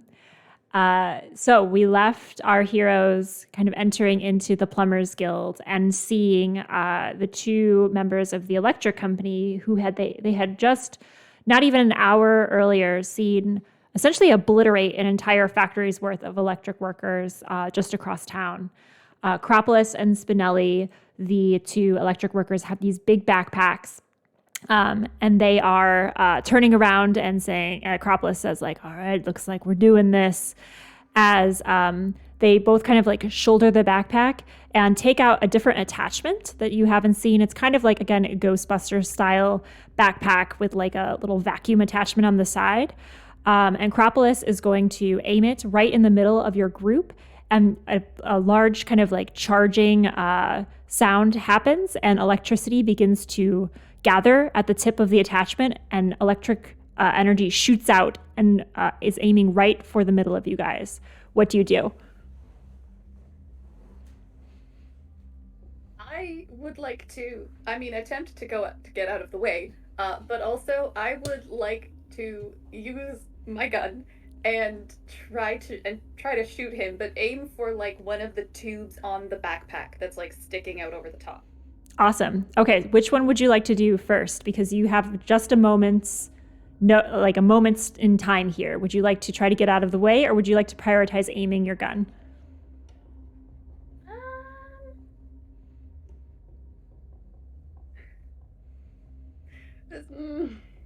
This shouldn't be a hard decision, but it is. Also the tagline of Powered by the Apocalypse Systems. Should be the easy choice is get out of the way. But if I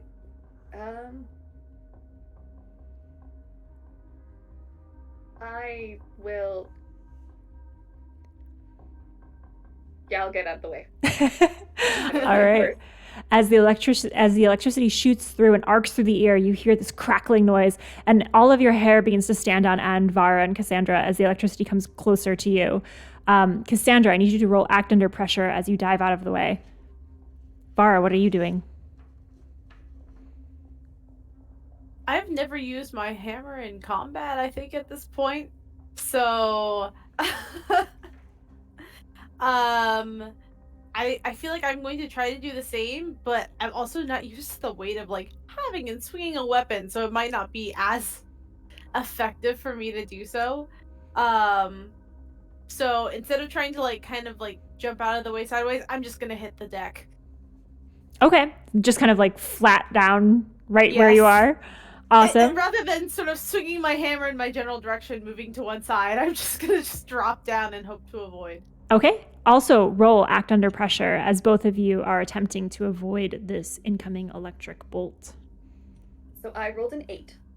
Okay. Partial success. And Vara?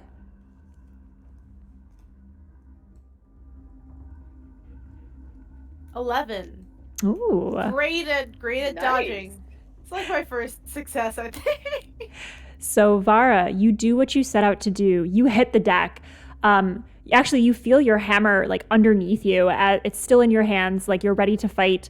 It would be easy to jump back up and get into the fray. As the electricity kind of whizzes by overhead, you feel all of your hair go and kind of like stand up on end.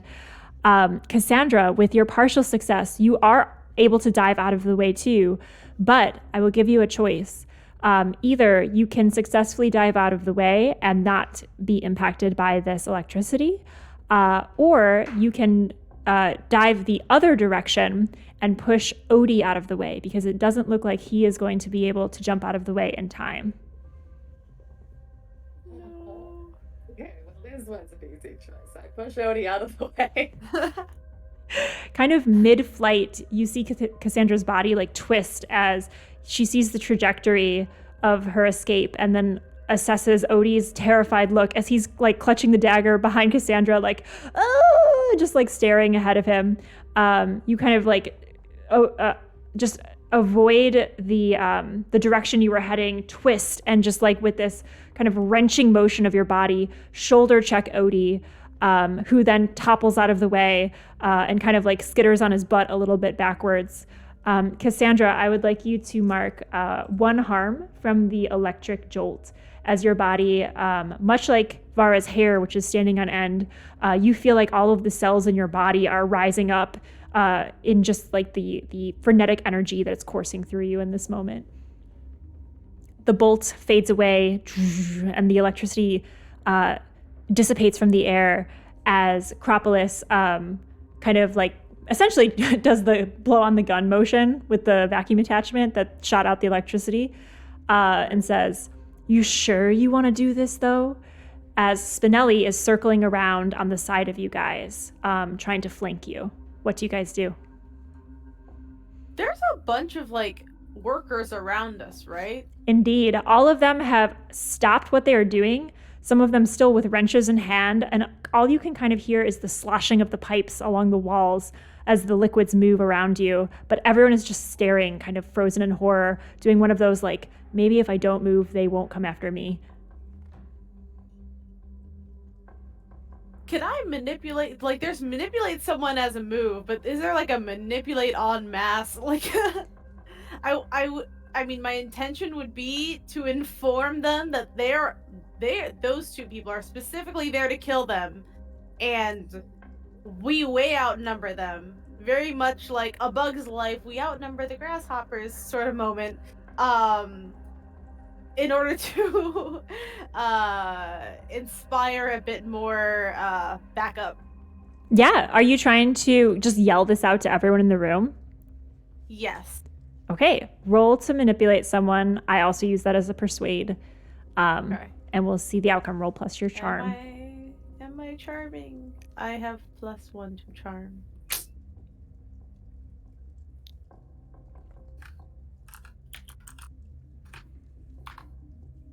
Nine.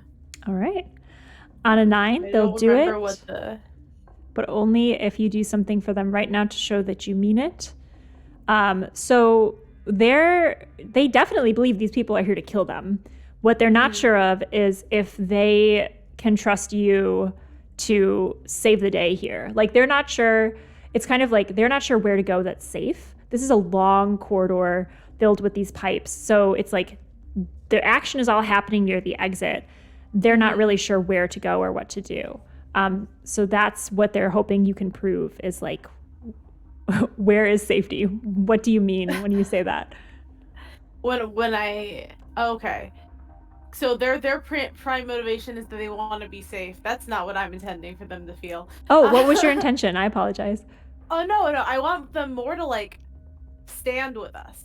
Oh, okay. Rallying the troops kind of a thing. Yeah. Gotcha. I'm like, okay, there's like 2 of them. There's a lot of heavy machinery. Y'all are probably swole as hell from like doing a manual labor job.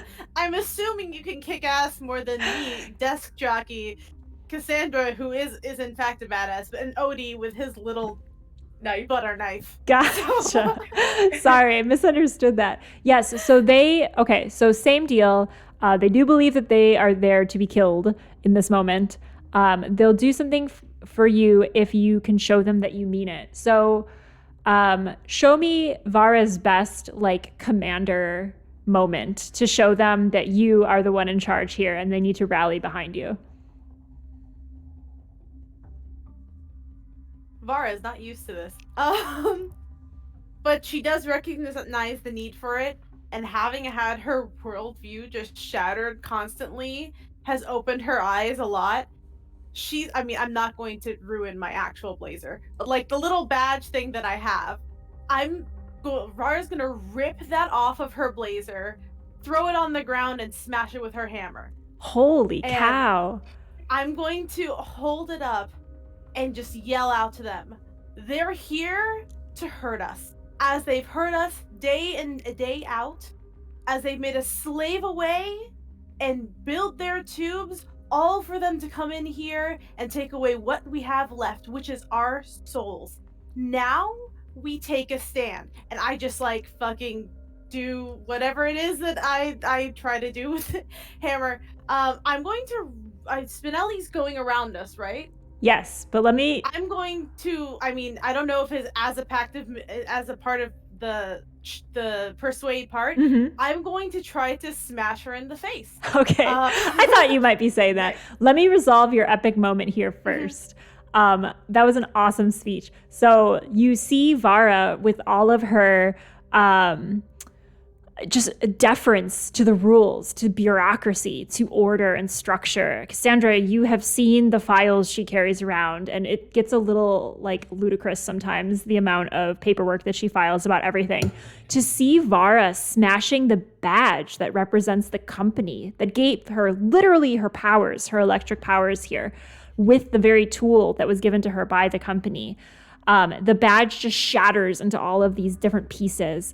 And like the lightning bolts that were on this little shield badge, you see them skittering along the ground like little pieces of detritus, like little metal scraps, like they're nothing, like little bolts. But before, it had held such a place of prominence on her lapel.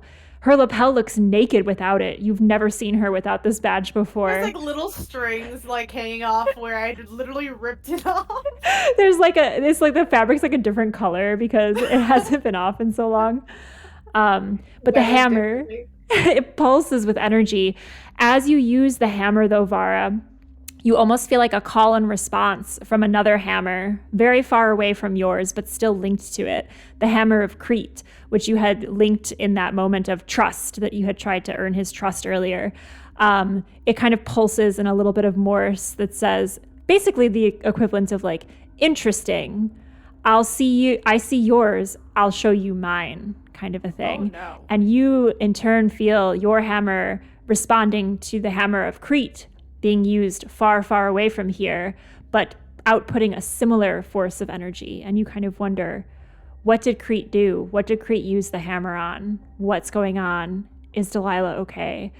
In that moment, you whirl around and you see Spinelli kind of trying to flank you guys. What do you do now? Also, all the people have been rallied. So all of the plumbers are like, hell yeah! I've been working all day! I never get anywhere! I'm never going topside. This is all a game. It's a farce. And they start to pull off the wrenches and things from their belts. So I would say you guys now have about 15 people who are going to fight alongside of you. While this is going on, I would like to use magic on Acropolis. Do you have magic? I mean, I have something. Do you have magic for your spooky playbook? No, but I think isn't one of the regular moves just to use magic? I think you have to be able to have magic. Okay, fair enough. Then in that case, never mind. Unless you think Cassandra does have magic as part of her spooky nature. I mean, I don't think it would be beyond the scope of that, but yeah, if you see Cassandra as a magical being, that totally makes sense to me. I'm okay with that. It's just not inherent in your playbook, I don't think. Okay, cool. Yeah. I misunderstood that. That's okay. I mean, it's not inherent in the Flakes playbook either, which is Hedge's character that she played in another campaign. But she was into that. So if you're into having magic, I'm fine with it. I think it was got like jinxy sort of stuff. You have magic. I think it was sort of on the level of like, okay, if this is going to be happening to me regardless, I may as well lean into it. So I think she's sort of learning to channel it and harness it. Yeah, it's kind of an extension of the powers that you have as the spooky. Yeah. Yeah. So I would say keep your magic flavored spooky then. Like kind of keep it in line with like the general spookiness you've exhibited. That is fully what is going to be happening. Wonderful. Here.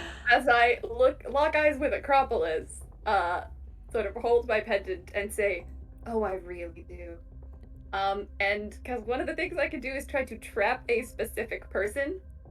Ooh. So I would basically what I am attempting to do is sort of like my eyes do the like dark, like sort of go bloody, and then I think like the shadows like sort of being cast by the machine sort of start like creeping towards Acropolis and like coalescing into like first a circle and then sort of like extending upwards into like a cage. Ooh. Just like over him.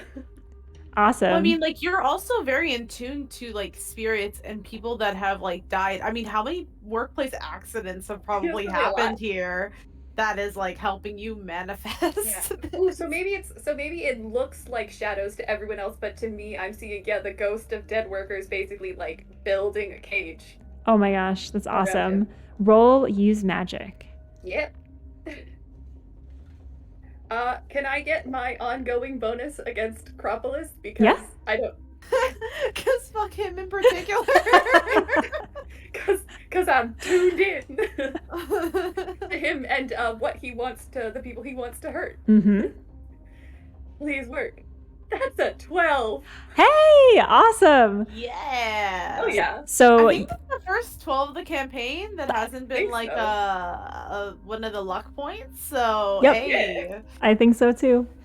Yes, so your magic happens as you've described it with no side effect, and then also there's an extra effect. So I will say that the extra effect is that in addition to rallying the living plumbers, you rally the ghosts of the dead workplace accident plumbers. So in addition to having 15 plumbers angrily shaking their wrenches at the fact that they have been working for most of their lives in hard conditions and that someone was sent here to kill them instead of getting the rewards that they feel like they've finally earned. You also have the ghosts of 5 plumbers who have died in workplace accidents, also spiritually fighting alongside you. As these spirits form like a shadowy cage, they're kind of like, much like the ghosts that Aragorn rallies in Lord of the Rings, like they're at your service as they kind of like fly forward.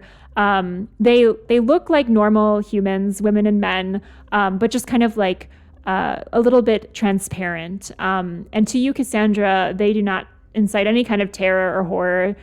Some of them do have like mangled, from workplace incidents, like maybe an explosion or getting caught in a machine. And so there's a little bit of gore and gruesomeness to them. But for you, it just seems like, these people met an unfortunate end. Surely if someone not attuned to spirits saw them, they would be terrified. But to you, they seem like fine folks. I think as I'm channeling this sort of, it almost looks like just very slight sort of like tears of blood are just sort of coming out of Cassandra's eyes as she's just focusing very hard on this. So this is terrifying to see as Acropolis is facing your like bleeding visage and shadows are encroaching around him and forming. You hear the sound of like pipe on pipe as the pipes of these like phantom cages are being constructed around Acropolis. Acropolis is contained within this space and cannot move outside of it. I'm happy with that. As Cassandra is facing down Acropolis, who is now kind of contained in one finite area, Vara, you turn and you see Spinelli has been kind of sneaking behind you, trying to flank and get into that like position with Acropolis at the front. What do you do as you turn around to face her after you've just rallied these women and men to your side? Well, I've also had Creed's voice in my head basically implying that he also did something equally as forceful as me. And I think at this point for Vara, all bets are off in the way that she feels. And the idea that he could be hurting her friends, he could be hurting Delilah or Calliope or both of them. She just completely gets filled with that rage. She has an alliance army of plumbers. I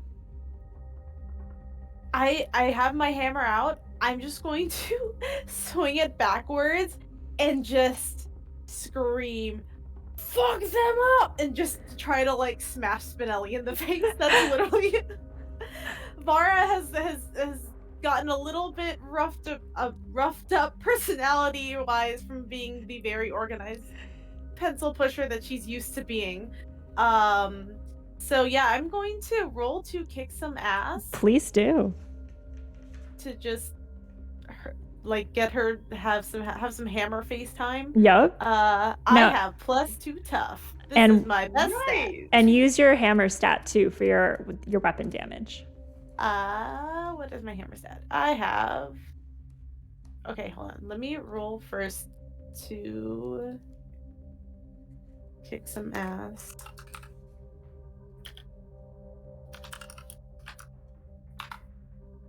Seven. All right. So with a 7, it's a partial success. So you and whatever you're fighting inflict harm on each other. And the harm is based on whatever weapon you're using. So what harm does your hammer deal? So my harm, the harm on my hammer is 3 harm, hand, stun, holy. Awesome. So as your hammer hits into Spinelli, it just kind of like reverberates as though it's hit against metal, even though it's hit against a person. And Spinelli kind of like absorbs the shock of it. You see her teeth chattering as electricity is just coursing up and down her, and you kind of see it like almost like the skull is like lit up from the inside as it's like kind of lighting up her entire body. She suffers the 3 harms. Let me go ahead and mark that. As like her hair is like singed. Her skin is like a little bit charred all over as though she's been cooked slightly. And the stun element of your weapon means that she cannot react following this attack. However, because it is a partial success, you do inflict damage on one another. And so because you had to get so close to hit her with this hammer, you look down and you see that the attachment from her Ghostbuster backpack is like pressed right up against your stomach because you had been so focused on hitting her that you didn't see that you had exposed yourself to her attack. Could I mark luck to avoid harm? You can. So I would like to mark luck because I'm a little scared of the Ghostbuster soul-sucking backpack. Just a little bit. It's fair. It's fair. So she goes to activate it, and you lucky monster hunters, as she clicks it on, the electricity that you had injected into her has short-circuited it temporarily. And so she clicks it on with a grin, thinking it's going to cause this intense damage to you, and nothing happens. And then she goes, well, shit. And she's just kind of like standing there stunned from your energy that you had emitted from your weapon. What do you do? What are the other plumber? What's the plumber army doing? Currently, as you look around, you see that the plumber army is mostly helping Odie. Odie keeps getting in the way of these electric shock waves that are kind of emanating out of Acropolis's backpack. So although Acropolis is contained, the electricity is still kind of almost like pulsing out in patterns. So it's like boom, boom. And Odie is not able to time the jumps to get over them. And so he keeps getting shocked. And so a lot of the plumber army is like pushing down their wrenches and absorbing the energy for Odie. And saying, not on my watch, look out, little guy, and just all sorts of other platitudes. We must protect Odie at all costs. So Spinelli's stunned, right? Yes. Can I take the backpack off of her? Is it like strapped to her in any way? Or can I just literally take it off and be like, this is now mine? You do have the opportunity. It's a little intense looking. She can't really resist you in this moment as her teeth are like kind of clacking together from the electricity with the stun round. You can certainly try, but it's not as easy as like ripping off her purse or something. Okay. Would it be like act under pressure? No, you could just say what you're attempting to do. Like, how are you attempting to do it? So I guess at this point, I'm kind of one-handed unless I holster my hammer. I'm going to, I don't know, I'm gonna do something a little risky. I'm gonna place my hammer down next to Odie. And I'm going to try to use both my hands to pull the backpack off of her. I'm assuming she's kind of like rigid, so it'll take me some effort to like rip her arms out of it, but I really don't care how she feels at this point. So if I dislocate an arm, I dislocate an arm. All right. And I take the backpack off.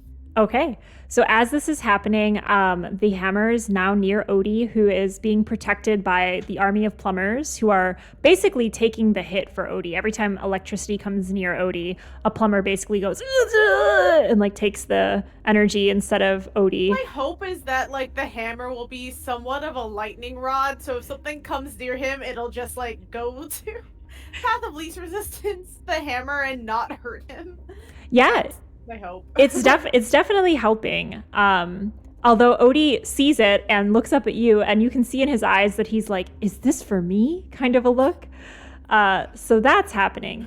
The backpack is wrenched off of Spinelli's shoulders, and you see kind of like the hair begin to drift back down as the electricity is no longer elevating it or nor coursing through her body. So her stun has worn off, but the backpack is loose on her shoulders, and it's like at her wrists, and like most of the weight is on you. This is a very bulky bag, and so you're kind of like pulling back with all of your weight to shift it off of her.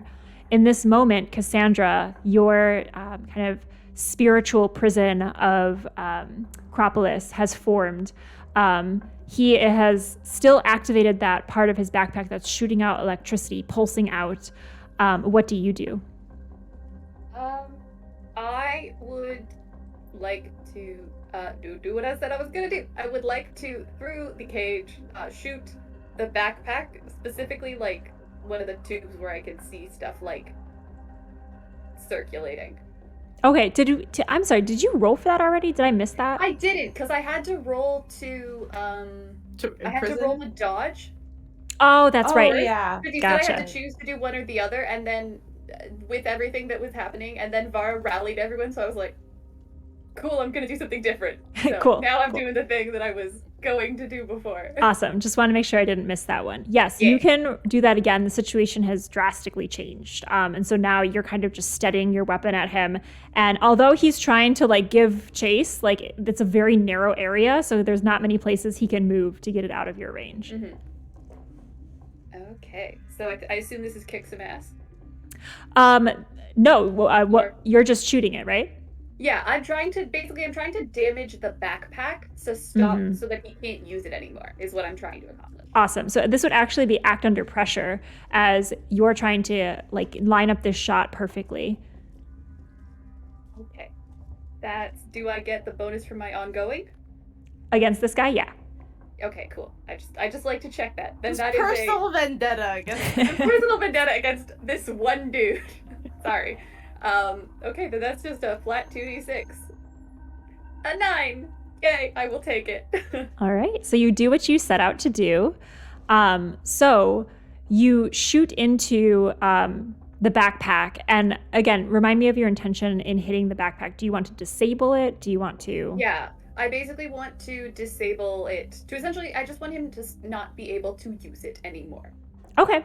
At least as much as I can with a single bullet. Yeah. So the gun fires. You see some of the plumbers like instinctively just duck. Like the sound of the gun firing in this area is loud, and it actually tings off one of the metal pipes. And you see people kind of like looking around like, oh shit, like where did it go? There's a little bit of chaos. Someone yells, someone's firing. Like this is a very tense moment. The bullet pierces through one of the top pipes on this Ghostbuster apparatus backpack, and the pipe splits. And for a moment, you see some of the lights on the backpack flicker on and off and on and off. And you see Acropolis say, well, shit! And he goes to like try to like clamp up the open pipe. In that moment, with your partial success, you see, and your spirit eye is actually activated, you see that energy that you had seen kind of going in and out of this dimensional space, it begins to kind of drift out of the backpack and forms these spectral-like hands that are drifting forward towards you. What do you do? Are they friendly hands? Oh boy.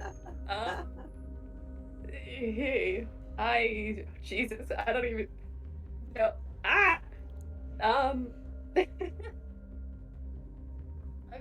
This is weird. Weird spectral hands. Oh boy. You know what? Let's get weird, everybody. I still sort of channeling this magic to sort of hold Acropolis in place. I reach a hand out. To the hand? Yeah. All the right. hands that are coming towards me, I put a hand out. All right. So you see Acropolis like hurriedly trying to patch with his hands with like part of his jacket this broken pipe on the top of the backpack. He doesn't seem to be reacting to the hands that you can see, but is just aware that something is broken and he's trying to fix it. The spectral hands that are drifting towards you, they're kind of like a very bright, like icy bright blue, like almost like a white. It's so bright. And they form like just like drifting down at the wrist into like kind of spectral smoke that's like extending again into a dimension that is not this one. Like it's like flashing in and out of existence, and you can see it with your spirit sense. The tips of the fingers like reach out and like the kind of like the Michelangelo painting, and like touch the tip of your finger.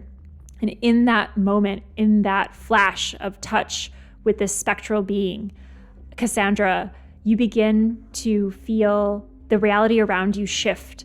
And for a moment, you flash away from here into like the same space, but shadowy. Like you can see the pipes around you, but they're the same kind of shade that you saw in the people before, except now it is the world around you that has become this shadowy kind of substance. As the touch impacts you and like you have that moment of connection with it, you also begin to feel a little bit muddled. Who are you? What is your name? What are you doing here? Why are you... What? And like your thoughts begin to drift into this like drab nothingness that prevents you from forming like thoughts and feelings, and you begin to feel your identity somewhat slip. The moment is gone and the spectral hand withdraws from you. It was but a moment, but a brief touch, but you feel like you've seen into a space that is not this space. Oh, all right. That was a thing that I will deal with later. I would, if I can, I would like to, I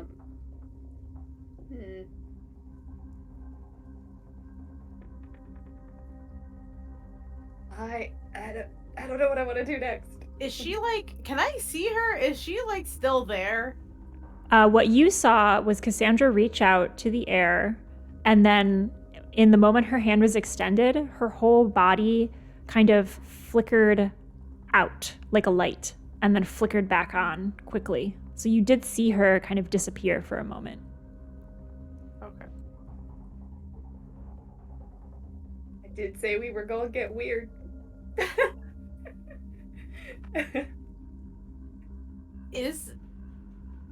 I don't know, if you touch Acropolis, will he also phase in and out? That's a excellent question.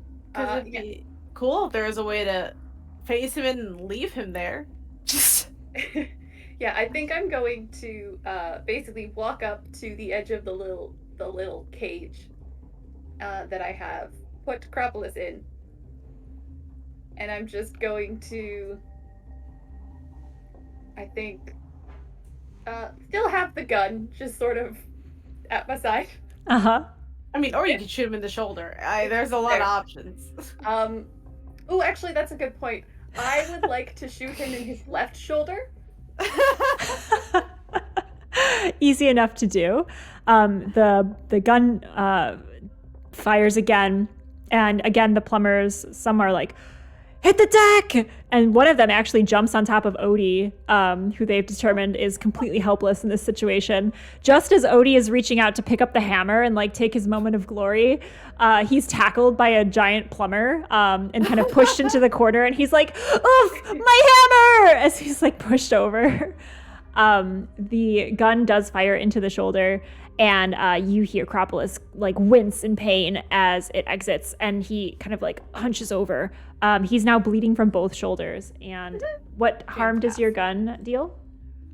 2 harm, close, loud. Okay, so he has suffered that harm. Just looking, and I'm gonna look at him and just with my eyes still like glowing red and the weird blood stuff, just say, and that's 2. He stares at you, blood dripping down both his shoulders. He's still trying to, instead of putting pressure on the wounds, he's putting pressure on that pipe. And as he's like closing it up, he's like trying to wrap like his parts of his jacket on it. You see the spectral hands begin to withdraw back inside the pipe, being kind of like sucked back into it. And you see them kind of like waving at you, Cassandra, just like the slightest flutter of the fingertips as the hand is withdrawn. I think I look completely, I sort of say that and then seeing this hand, I look at it and just give like a little, like just 2-finger salute to it. Like, I hear you. Don't worry. It goes back into the pipe, and Acropolis looks at you and he's like, "You're crazy! You don't know what you're messing with!" An extra-dimensional, let me see what I wrote down. A gateway to an extra-dimensional plane, sort of like this one, but not where you've sucked the souls of workers so you don't have to pay them in the name of efficiency. He blinks and he's like, "Okay, so maybe you have some idea of what you're dealing with. But this is very important stuff back here. Like, the Inventor's gonna kill me if I break this."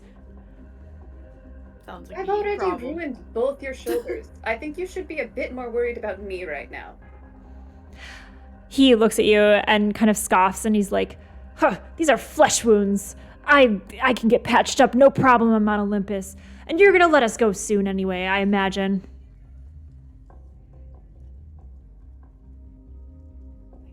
I like to imagine. You shoot him again, right? I'm tempted to go for a knee. Like, what's gonna hurt him the most? I mean, he's a terrible person. He's got 10 fingers. We have time. And this is how the party became murder hobos. Are we the baddies? Nah. But yeah, he looks at you and says, "You're gonna let us go soon, I imagine," as he's like finishing wrapping up the pipe. And instead of again turning his attention to his wounds, he's just kind of like huffing against the bars of this spectral cage, and you just hear the blood plip, plip, plip pattering onto the ground, and it joins the sound of the water rushing all around you and all of these big industrial pipes that are kind of tangled up like intestines, metallic on the walls. And why would I do that? Because, he says, breathing heavily, the wounds kind of setting in, we have access to things that you care about, namely your little friend. And if my radio comms are correct, your other little friend. Okay, so that's Delilah and Calliope. Good to know. Cool.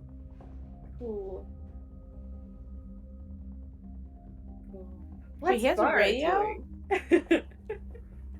Presumably. We can deal with that later. There's time for interrogations later. We still have an active combatant. Is there anything else you'd like to do in this exchange, Cassandra? I think I'm just gonna just sort of keep staring at him and smiling very menacingly. As you just smile quietly, menacingly with your red eyes, 2 streaks of blood dripping down your cheeks to match the pittering pattering of his own wound splatting onto the ground from where you shot him and jinxed him and stabbed him earlier remotely. You see him begin to flip a switch at the bottom of the backpack, just a slight thumb switch or a thumb movement to flip a switch on the kind of underside of the backpack. It's like a small little lever, and you hear a click. With that, we will cut over to Vara, who is currently engaged with Spinelli, correct? You have just like wrenched the backpack off of her back. With the weight of it, you stumble backwards, but it is in your arms, and she turns around and she's like, "You bitch!" And she jumps at you and tries to tackle you. What do you do? I saw the switch that she used to try to turn it on earlier, right? You saw her take out one of the attachments, and yes, it was pressed up against you, and she flipped the switch on the attachment itself. I pulled it off of her where it's like, I pulled it off of her from the back, so presumably the attachment is like still facing in her direction should she turn around. Yes. I would like to use that attachment in the only way that I've seen it used, which is flipping one switch. All right. And see what happens. As you flip the switch on the attachment, the vacuum-like attachment, the backpack kind of like shudders to life in your hand. You're not wearing it, so it's kind of unwieldy to hold in this way because you're basically holding it as though like you had come around bear hug. It. Yeah. So it's kind of like rumbling in your arms, and you start to feel like, so you notice a few things about it actually in this close proximity. You notice that the tubing that is being used on the bag is the same tubing that is used for transportation here for the TTC to take people around and to take them up to the Mount Olympus area. You also notice that it's using kind of like a hydroelectric power to power this bag, so that it's employing kind of like the plumbing technology that this undercity is known for, as well as like your kind of patented electric technology from your own company. So all three of these things seem to be at work here. And because you're basically like, your face is essentially in the bag and you have expertise in this area, you would notice these things very easily. However, it's very unwieldy to hold this. So I'd like you to roll Act Under Pressure to see if you can successfully kind of hold the bag backwards and shoot her with it. You said Act Under Pressure? Yes. Okay. One cool. My stats for the most part are pretty okay, and as long as I don't need to do anything weird, I will be fine. I can handle the weird. It's fine. Exactly. Oh, oof. That is not a fun thing. That is 5. 5. You want to do anything about that? Keep your 5. You know, we don't often use luck in the past times that we've played. So I'm going to use a luck to make it a 12, because I kind of want to see what happens if I creep slowly closer and closer to doomed. Yeah, for your, well, for the spooky, there's another effect, I think, for that. Where are your luck points right now, actually? I have 2. I've used 2 luck points personally as the divine. Okay. I've used 1. Okay. Good to know. As Vara, you feel like this backpack is just unwieldy, and the pressure of trying to aim it at this person and like not drop the backpack to potentially terrible ends. You're not sure what would happen if all of these things broke at once. The pressure almost overcomes you, but in a moment of luck, a few things are happening simultaneously. I think it's at this moment that Odie is tackled by the plumber. And so your hammer, which he had been reaching for, the physics of him like having almost grabbed it and then been pushed away, it sends the hammer kind of spinning like a bottle at a spin the bottle thing. And the hammer kind of skitters over to you, and the electricity that shoots out of it temporarily bolsters you. So like the bolts coming out of it like steady the backpack from underneath. It's almost like you have a little helping hand in your trusty hammer. And so you're able to steady it for a moment, and you're able to flick on the switch, and it activates onto Spinelli. Spinelli suffers the effects of this backpack apparatus. So she suffers 4 harm from the electric damage. And you see kind of like everything is just beginning to smoke and shake. And she's like, "Ah!" As she jumped at you yelling, "You bitch." Eventually, like that word just kind of trails off, and she is stunned and just like basically like she's like a husk. Like her hair is smoking, like her eyes are like sunken back into her head. She collapses to the ground in front of you and just is not moving, face down on the ground. What do you do? I think, like, you know, Vara's, the threat has been somewhat neutralized to her. She can kind of take a deep breath now.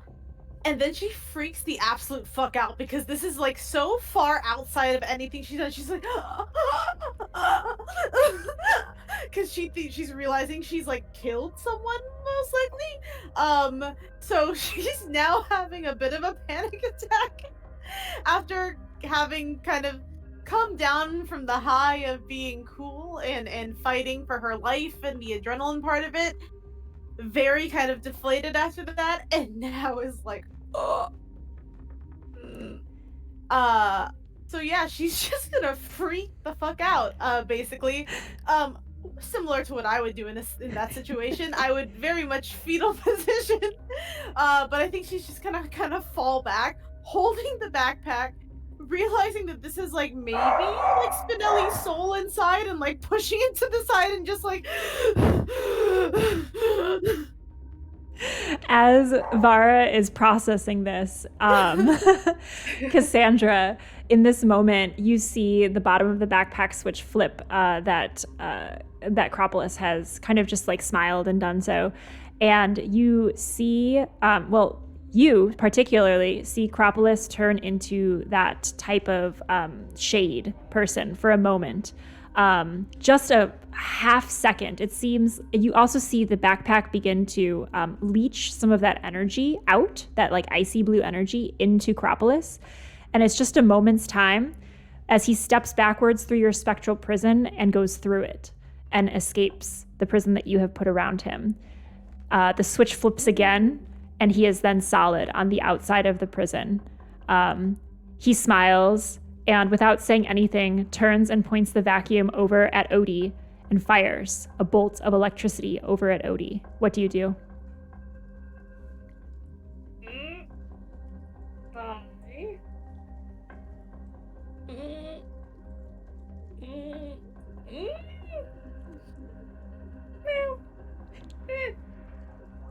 Oh, this could go real bad, but we're I would like to I'd like to, if I can, just sort of dive at it and essentially just try to like push the nozzle out of the way to hopefully aim it at like one of the, like a machine or something. Okay. Roll to protect someone. Like, yeah. That. Roll to protect.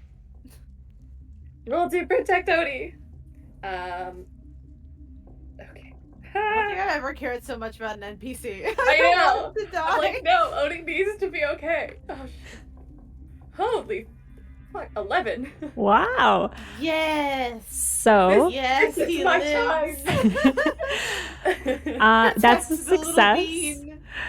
That's a success. So on a 10 plus, choose something extra. So you can either suffer little harm. So on a protect someone, you always soak the harm onto yourself. That's part of the move. You can have that additional impact of it like being diverted to a machine as well. But the harm always soaks on yourself with a protect someone. Okay. Because of the only way to divert it is to like get up in its business because you're close quarters and he was firing at range. So you can either suffer a little harm, all impending danger is now focused on you. You inflict harm on the enemy, which normally does not happen on a protect someone move, or you can hold the enemy back.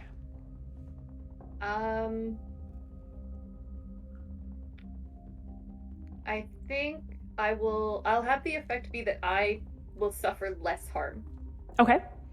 So, as you divert this electric bolt, you kind of have to grab the nozzle where it's coming out of, and the electricity is like coursing through you as you wrench it away from where Odie is being focused. And it just kind of like arcs like a wild piece of machinery that's gone awry, and it kind of like laser cut slices like into the pipes above. Liquids begin to pour out of the pipes that it has severed. So around you all, you just hear like this gushing sound as two of the pipes have begun to expel whatever their contents is down below on top of all of you. Odie is spared. However, you do suffer, in this case, 3 harm as it is reduced from the fully charged blast of this attachment. I am unstable. All right, good to know. Odie, who was being focused before, you see him like look up kind of like at the commotion, And he had just been tackled by a plumber, so both of them are kind of laying in the corner where they had both been focused. And you see Odie like looking around like, oh God, oh. And he's like has the dagger, like the little dagger knife thing in front of him. Cassandra, you see some of the plumber ghosts that you had summoned earlier begin to like circle around Odie and like form like a little bit of a shield around him as they see that you have intended to protect him. Oh, good. In this moment, though, everyone recognizes Odie as the main character. Like, he has to be protected at all costs. Yep. As this liquid is dripping down, there's electricity kind of just like crackling, like bolts of it. And it's beginning to kind of conduct in the areas where pools of water and liquids are forming. Acropolis looks at you, and he is not happy that this has been diverted. And he's like, well, and he goes to say some snarky one-liner, and then over your shoulder sees kind of the electrified husk of his partner like dropping to the ground, and his eyes widen over your shoulder, Cassandra. Well, I don't know what's back there. So I would like to use this moment of distraction to... God, this is so violent. It's fun. Do it. I would like to use my gun and shoot his right knee. Oh, damn. We're just going for the joints. I'm going to go that this is a kick some ass move because he is actively going to resist you and fight back against this. So go ahead and roll kick some ass. That's fair. Jesus, this is my night. Or day. It's not night. It's the afternoon. That's a 12. Oh, nice. Ooh. I rolled a 4 and a 6. I get +1 tough, and I still have that +1 ongoing. That's Kicking awesome. ass and wearing blazers. That's what we do. Respect. So because it's a limited campaign, we'll do the advanced moves for a 12+ because it's more fun. So for an advanced move, you can pick an enhanced effect on a 12+. So you can completely hold off the advantage. All hunters involved in the fight get +1 forward. You suffer no harm at all, because you always suffer harm in exchange in a kick some ass move. Your attack inflicts double the normal harm, or your attack drives the enemy away in a route. I would We like... have fully gotten on, like, the semi-murder train. It's fine. I would like to suffer less harm. You can suffer no harm at all. Oh, hell yeah. Can I do that? Yeah. Yeah. I am unstable. I need to not suffer any more harm. Absolutely. So it seems like, so you fire the gun. Go ahead and let me know your damage on that. So it's 2 harm. Okay. So as the gun fires into his, was it the kneecap? It's right kneecap. Okay.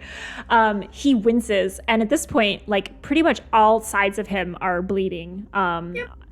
He's not walking out of here. He's not. He doubles over. He winces. You can kind of see like all his muscles tense, like that vein in his neck is like sticking out as he's like. He stands up. In that moment he was doubled over, though, you see in the backpack all of that like energy, that like extra dimensional blue energy is like moving through the pipes within it. You also see like kind of the hum of electricity that's powering this backpack and keeping it going, the hydroelectric power. He stands up, kind of like very slowly, like he can't like just straighten up because he's been pierced in a shoulder. He's just not looking good. It seems like he is kind of low on life here, as he is just like the blood is mixing with the liquids that are coming out of these pipes above on the ground, kind of forming this like slurry of just mess. He looks to Spinelli behind you and kind of like just looks a little defeated, and he's like, well, what are you gonna do now? Are you gonna kill me?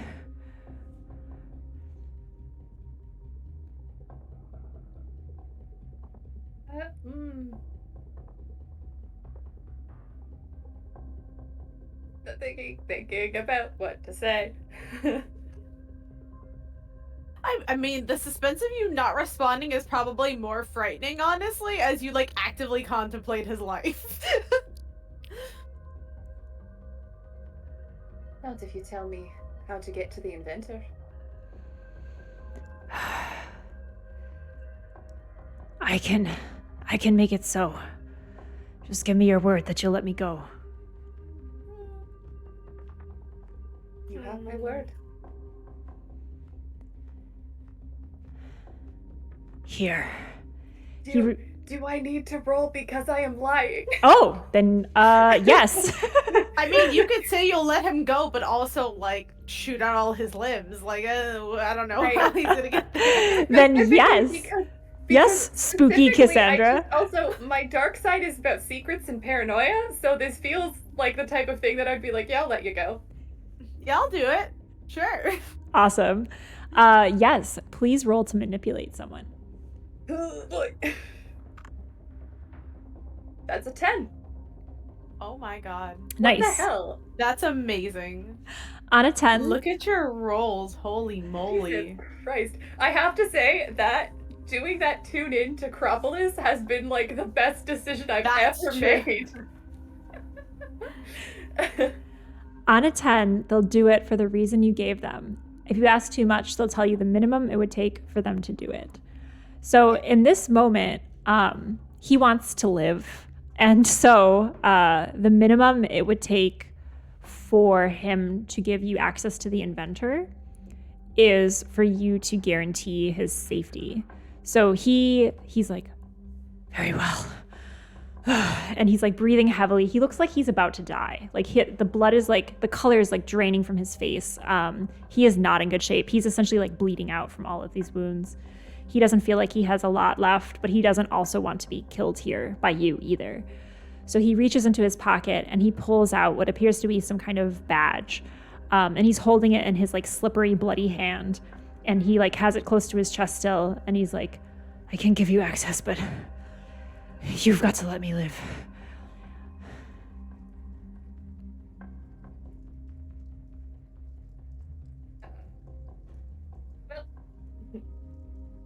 Agreed.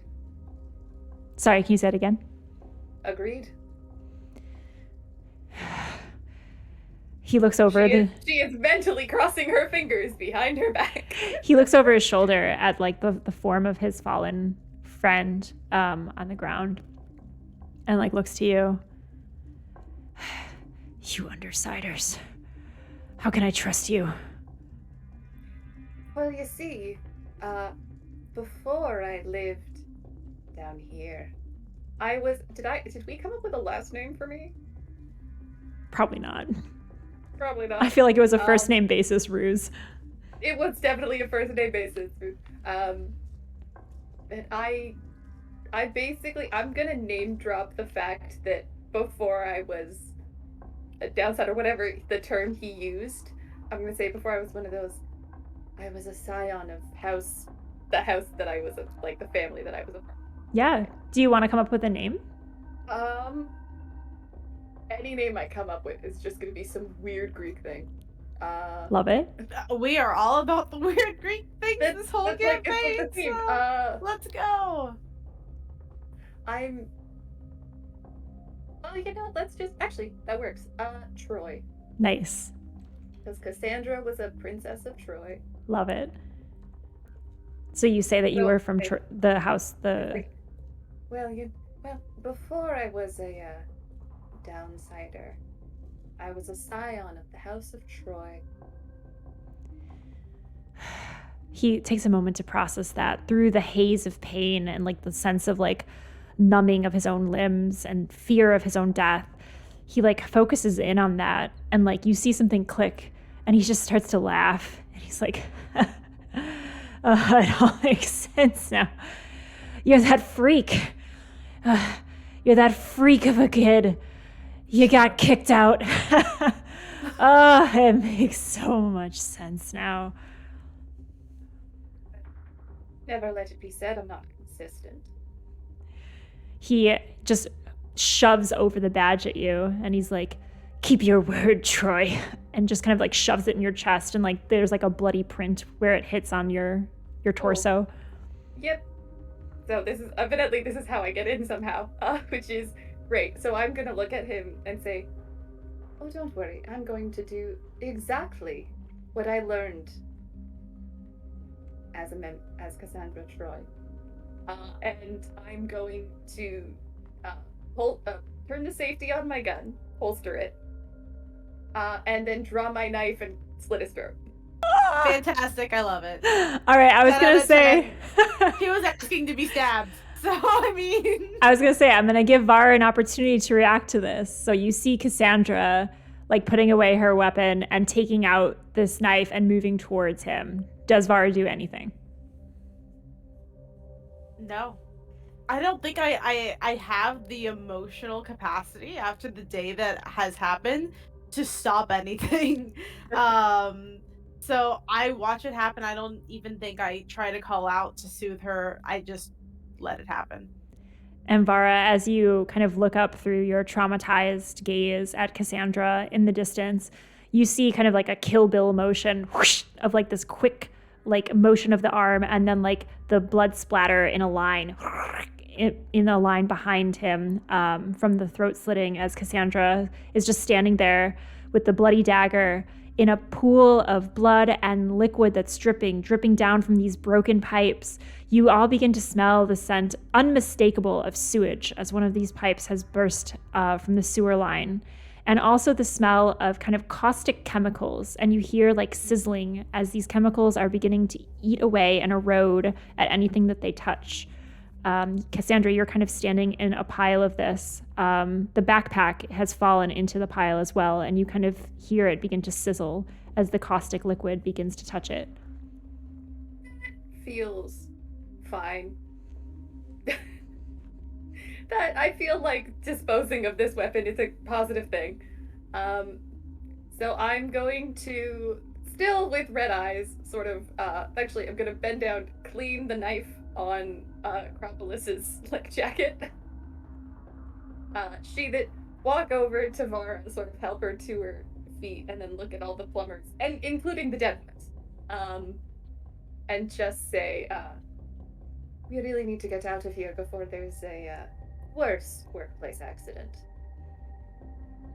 As the plumbers are looking at you, many of them are just dripping with sweat. They've been running around trying to protect Odie for like the past 10 minutes of this fight. They've been working hard all day, and this was like an unexpected trauma. So a lot of them are just standing there like in shock. Some of them are like looking off into the distance. Some of them are assessing the pipe damage, like talking to each other like, how do we, that's gonna take a while to repair. Like just talking to the two of them in the corner. The ghosts of the workplace accident plumbers are still swirling around Odie, and when you address them, Cassandra, they become slightly corporeal for just a moment, and like are visible to Odie for just the briefest of moments, as he sees kind of like this ghostly face swirl around him of like someone who had gotten into like an electrical accident, and it's like slightly disfigured and like malformed from their unfortunate and untimely passing, as the face swirls right in front of Odie, and it's like, and Odie just loses it and says, there's ghosts now, oh God. There's been ghosts the whole time. It's fine. Just get out. Let's all just get out. Odie looks helplessly at you, Vara. Vara! It's okay. I'm back to like me a little bit more, where I'm like, it's okay, everything's gonna be fine, we're just gonna clean this up. I'm gonna hand him the backpack, but very like distinctly turn off the switch and like whatever safety mechanism there is to engage it before I hand it over to him and pick up my hammer. Yeah, there's plenty of switches on here. You'll need some time to, you know the one that activates the weapon attachment, but you'll need some time with it to kind of see all of the things it can do. The one near Cassandra is being eaten up by this caustic liquid. I can just very gingerly hand it to Odie, and I'm going to look him right in the eyes and say, please do not touch any buttons or switches. Just hold the strap. Yeah, totally. He kind of like holds the backpack very gingerly and looks around to all the workers, and then like raises one hand and says, for the people. This is his shining moment. His shining moment. His time to do some tagline stuff. I just keep trying to usher everyone out of the building because maintenance and repair can happen when everyone is safe and not in imminent danger of being burned by caustic chemicals. Cassandra's the smart one. We're all just along for the ride. As you usher people out, someone who has a bit of clout, like kind of like a foreman-looking uniform and badge, like assesses really quickly what's happening with the burst pipes and amplifies your message by saying, "Everyone out! This place is gonna blow!" Ooh. That spurs the plumbers to life a bit. They kind of take stock of the caustic liquid, which is dripping down on pretty much all of the other pipes underneath it, and you hear kind of the hissing of metal as it's beginning to be corroded away. The backpack in front of you, Cassandra, is all but melted, twisted metal and piping. It kind of sparks a little bit and sputters, but it's being eaten away. And in its last moments, with your sight still active, you can see those spectral hands. They begin to like raise up out of the backpack as the tubing is destroyed, like someone's stretching, or like someone that's like a little child actually being waited to be picked up by a parent. The hands kind of come up and out. And then you see them begin to extend up and towards the above level. Like you see them kind of drifting up that way, and then they speck out of existence into what you assume to be the other dimension that you cannot see. Yep. Cool. For later processing. All of the I feel like we all need to have like a long group discussion after this. I am unstable, so I have some severe electrical burns. But have you told Vara that you're injured, or can I see that you're injured? I'm assuming I can see you're injured. I would like to heal you before. I'm at 4 harms, so you can probably tell. Once we're out of the building, I would like to heal you. Okay. I have lay on hands. Okay. So my third. As everyone is exiting the building, like the foreman is like ushering people forward, and everyone's like, "Those pipes aren't good to be. Oh no!" As they're like kind of assessing how the liquid is dripping down. Everyone starts to run out, Odie included. I would like everyone to make an act under pressure roll to see how well you can exit this building as corrosive chemicals are eating away at important infrastructure. There it is. Oh, I did it wrong, I think. There it is. Actually, Oh, fantastic. I can't tell if these are good or not. They're both the 6s, though I'm gonna spend a luck to change that to a 12. Okay, noted. Vara? So I've now used 2 luck. I'm vibing with my 6. Okay. So, in this act under pressure roll, Cassandra, you have an advanced, so you can do what you wanted to absolute perfection or do what you wanted and something extra. And what you wanted in this case is to get out of the building without gaining further harm as you're all navigating out. Which one do you choose for your bonus effect? Could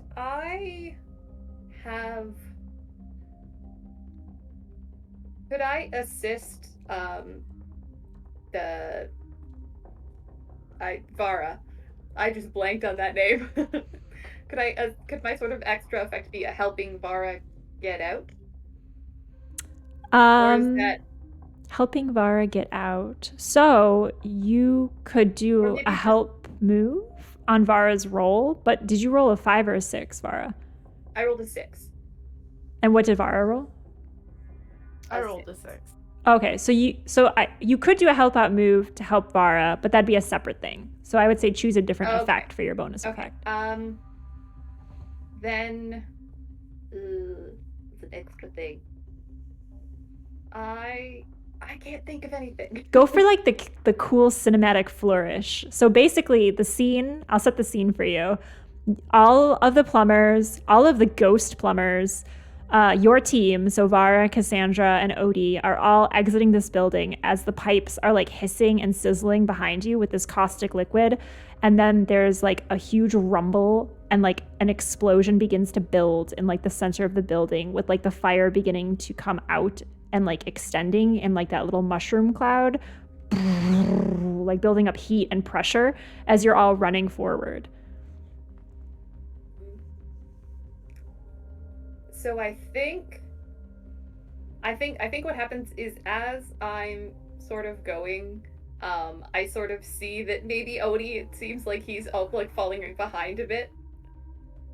So I just sort of look at the sort of like the plumber spirits and just sort of like point out to Odie, and they kind of like almost like carry him just a bit so they can move just a bit faster. I love it. Odie is swept off his feet by the ghost of 4 dead plumbers, who he can kind of see occasionally. And every time he does, he's like, oh, they're back! Oh, they're back! As he's being spirited forward. Essentially, like, his feet are, like, kicking up in the air like he's on a recliner. And he's just like, guys, is this okay? As he's flying forward out of the building. But you successfully make it out as well, Cassandra.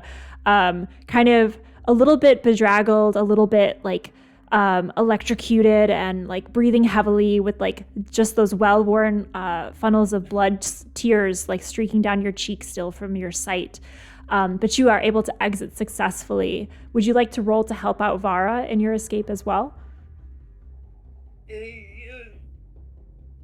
can't be worse. I'm already at a 6.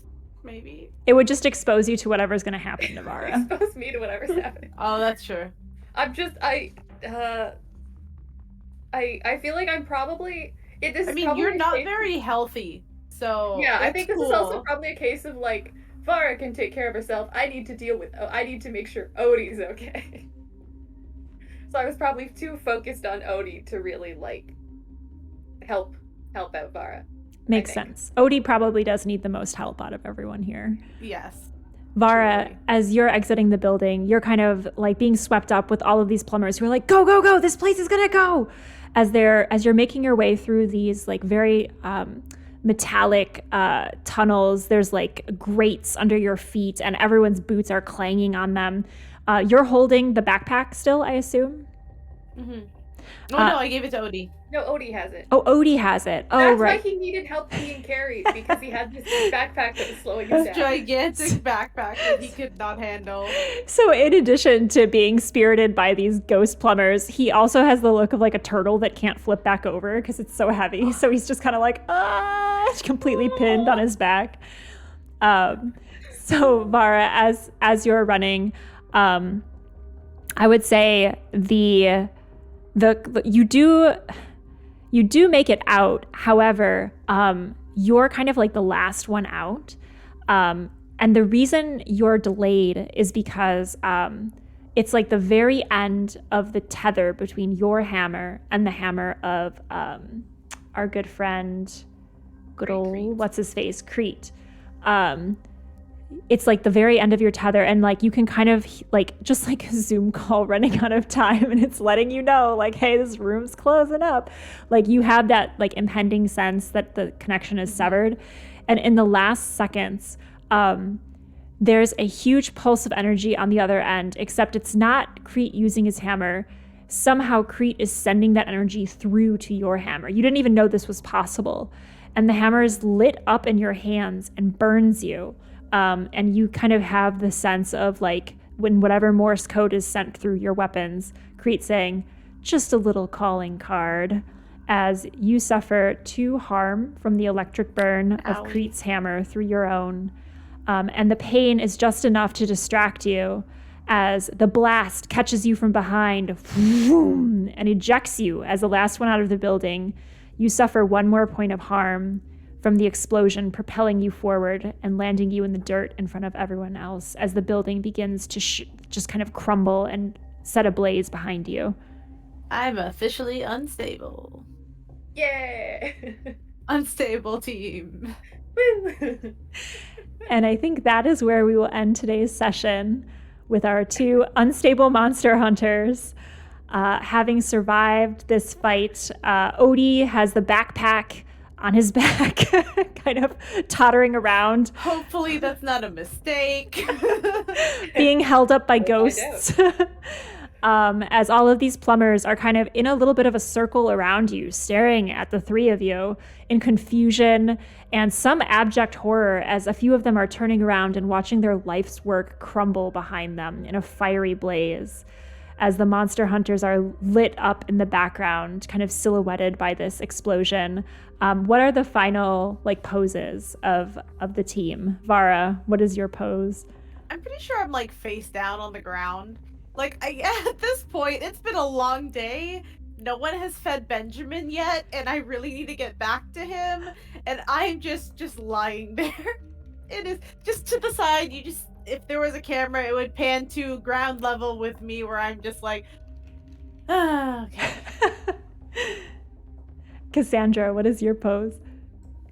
I think Cassandra is sort of just sitting on the ground, kind of with one knee up the other leg, just sort of out, sort of arm resting on the knee, and it's just sort of breathing heavily and just looking at this explosion, and just her eyes are still red and just smirks.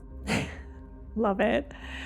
And that is where we will freeze frame for our next episode and our final episode, which is coming up next week on Sunday. So we have a new start time because life and adulting and all of the things that get in the way of having fun. So we're going to be starting at 9:30 on Sunday, which is the 13th. So it'll be a little Valentine's Day episode, because nothing says I love you like soul-sucking backpacks and electrical shocks and capitalism. Nothing says I love you like capitalism. But yeah, join us for our final episode next week, Sunday the 13th at 9:30 a.m. Central Time. We will be joined again by our lovely players. So I just wanted to thank you guys for being awesome. I'm having such a great time with you, and I hope you guys are as well. And we are going to raid somebody. Also other quick plugs. I forget all the plugs. So we just had a guest GM come on the channel on Friday. And so if you missed that, the VOD is available. Todd Moonbounce is running a game tonight, another Mothership game. So check it out on his channel. He was our guest GM. So I'll do a shout out actually. I do the thing. So go check that out. And other fun things. Is it support? I don't even know what it's supposed to be.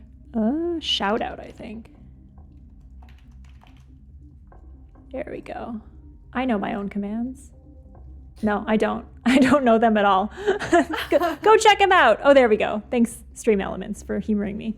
So go check them out. Cool Mothership campaign coming up tonight. For this channel, Thursdays, video game days. So check out Outer Wilds if you like to watch me die in space a lot. There's plenty of that on Thursdays. Again, this campaign will be wrapping next Sunday. And then if you're into TTRPG stuff, every Sunday in this time slot, we've got a little something. So interviewing content creators. There is a Kids on Bikes one-shot on February 20th, which will be a good time. So yeah, just follow for more general nerdiness and to stay connected to the channel. But thank you all for hanging out with us. And we are going to raid... it looks like someone else is playing Mothership this morning. So we're going to raid Third Floor Wars. They're playing Mothership, and hopefully they are surviving over there because it's a pretty rough game. But I had such a lovely time with you all. Thank you so much, and take good care. Have a great rest of your day.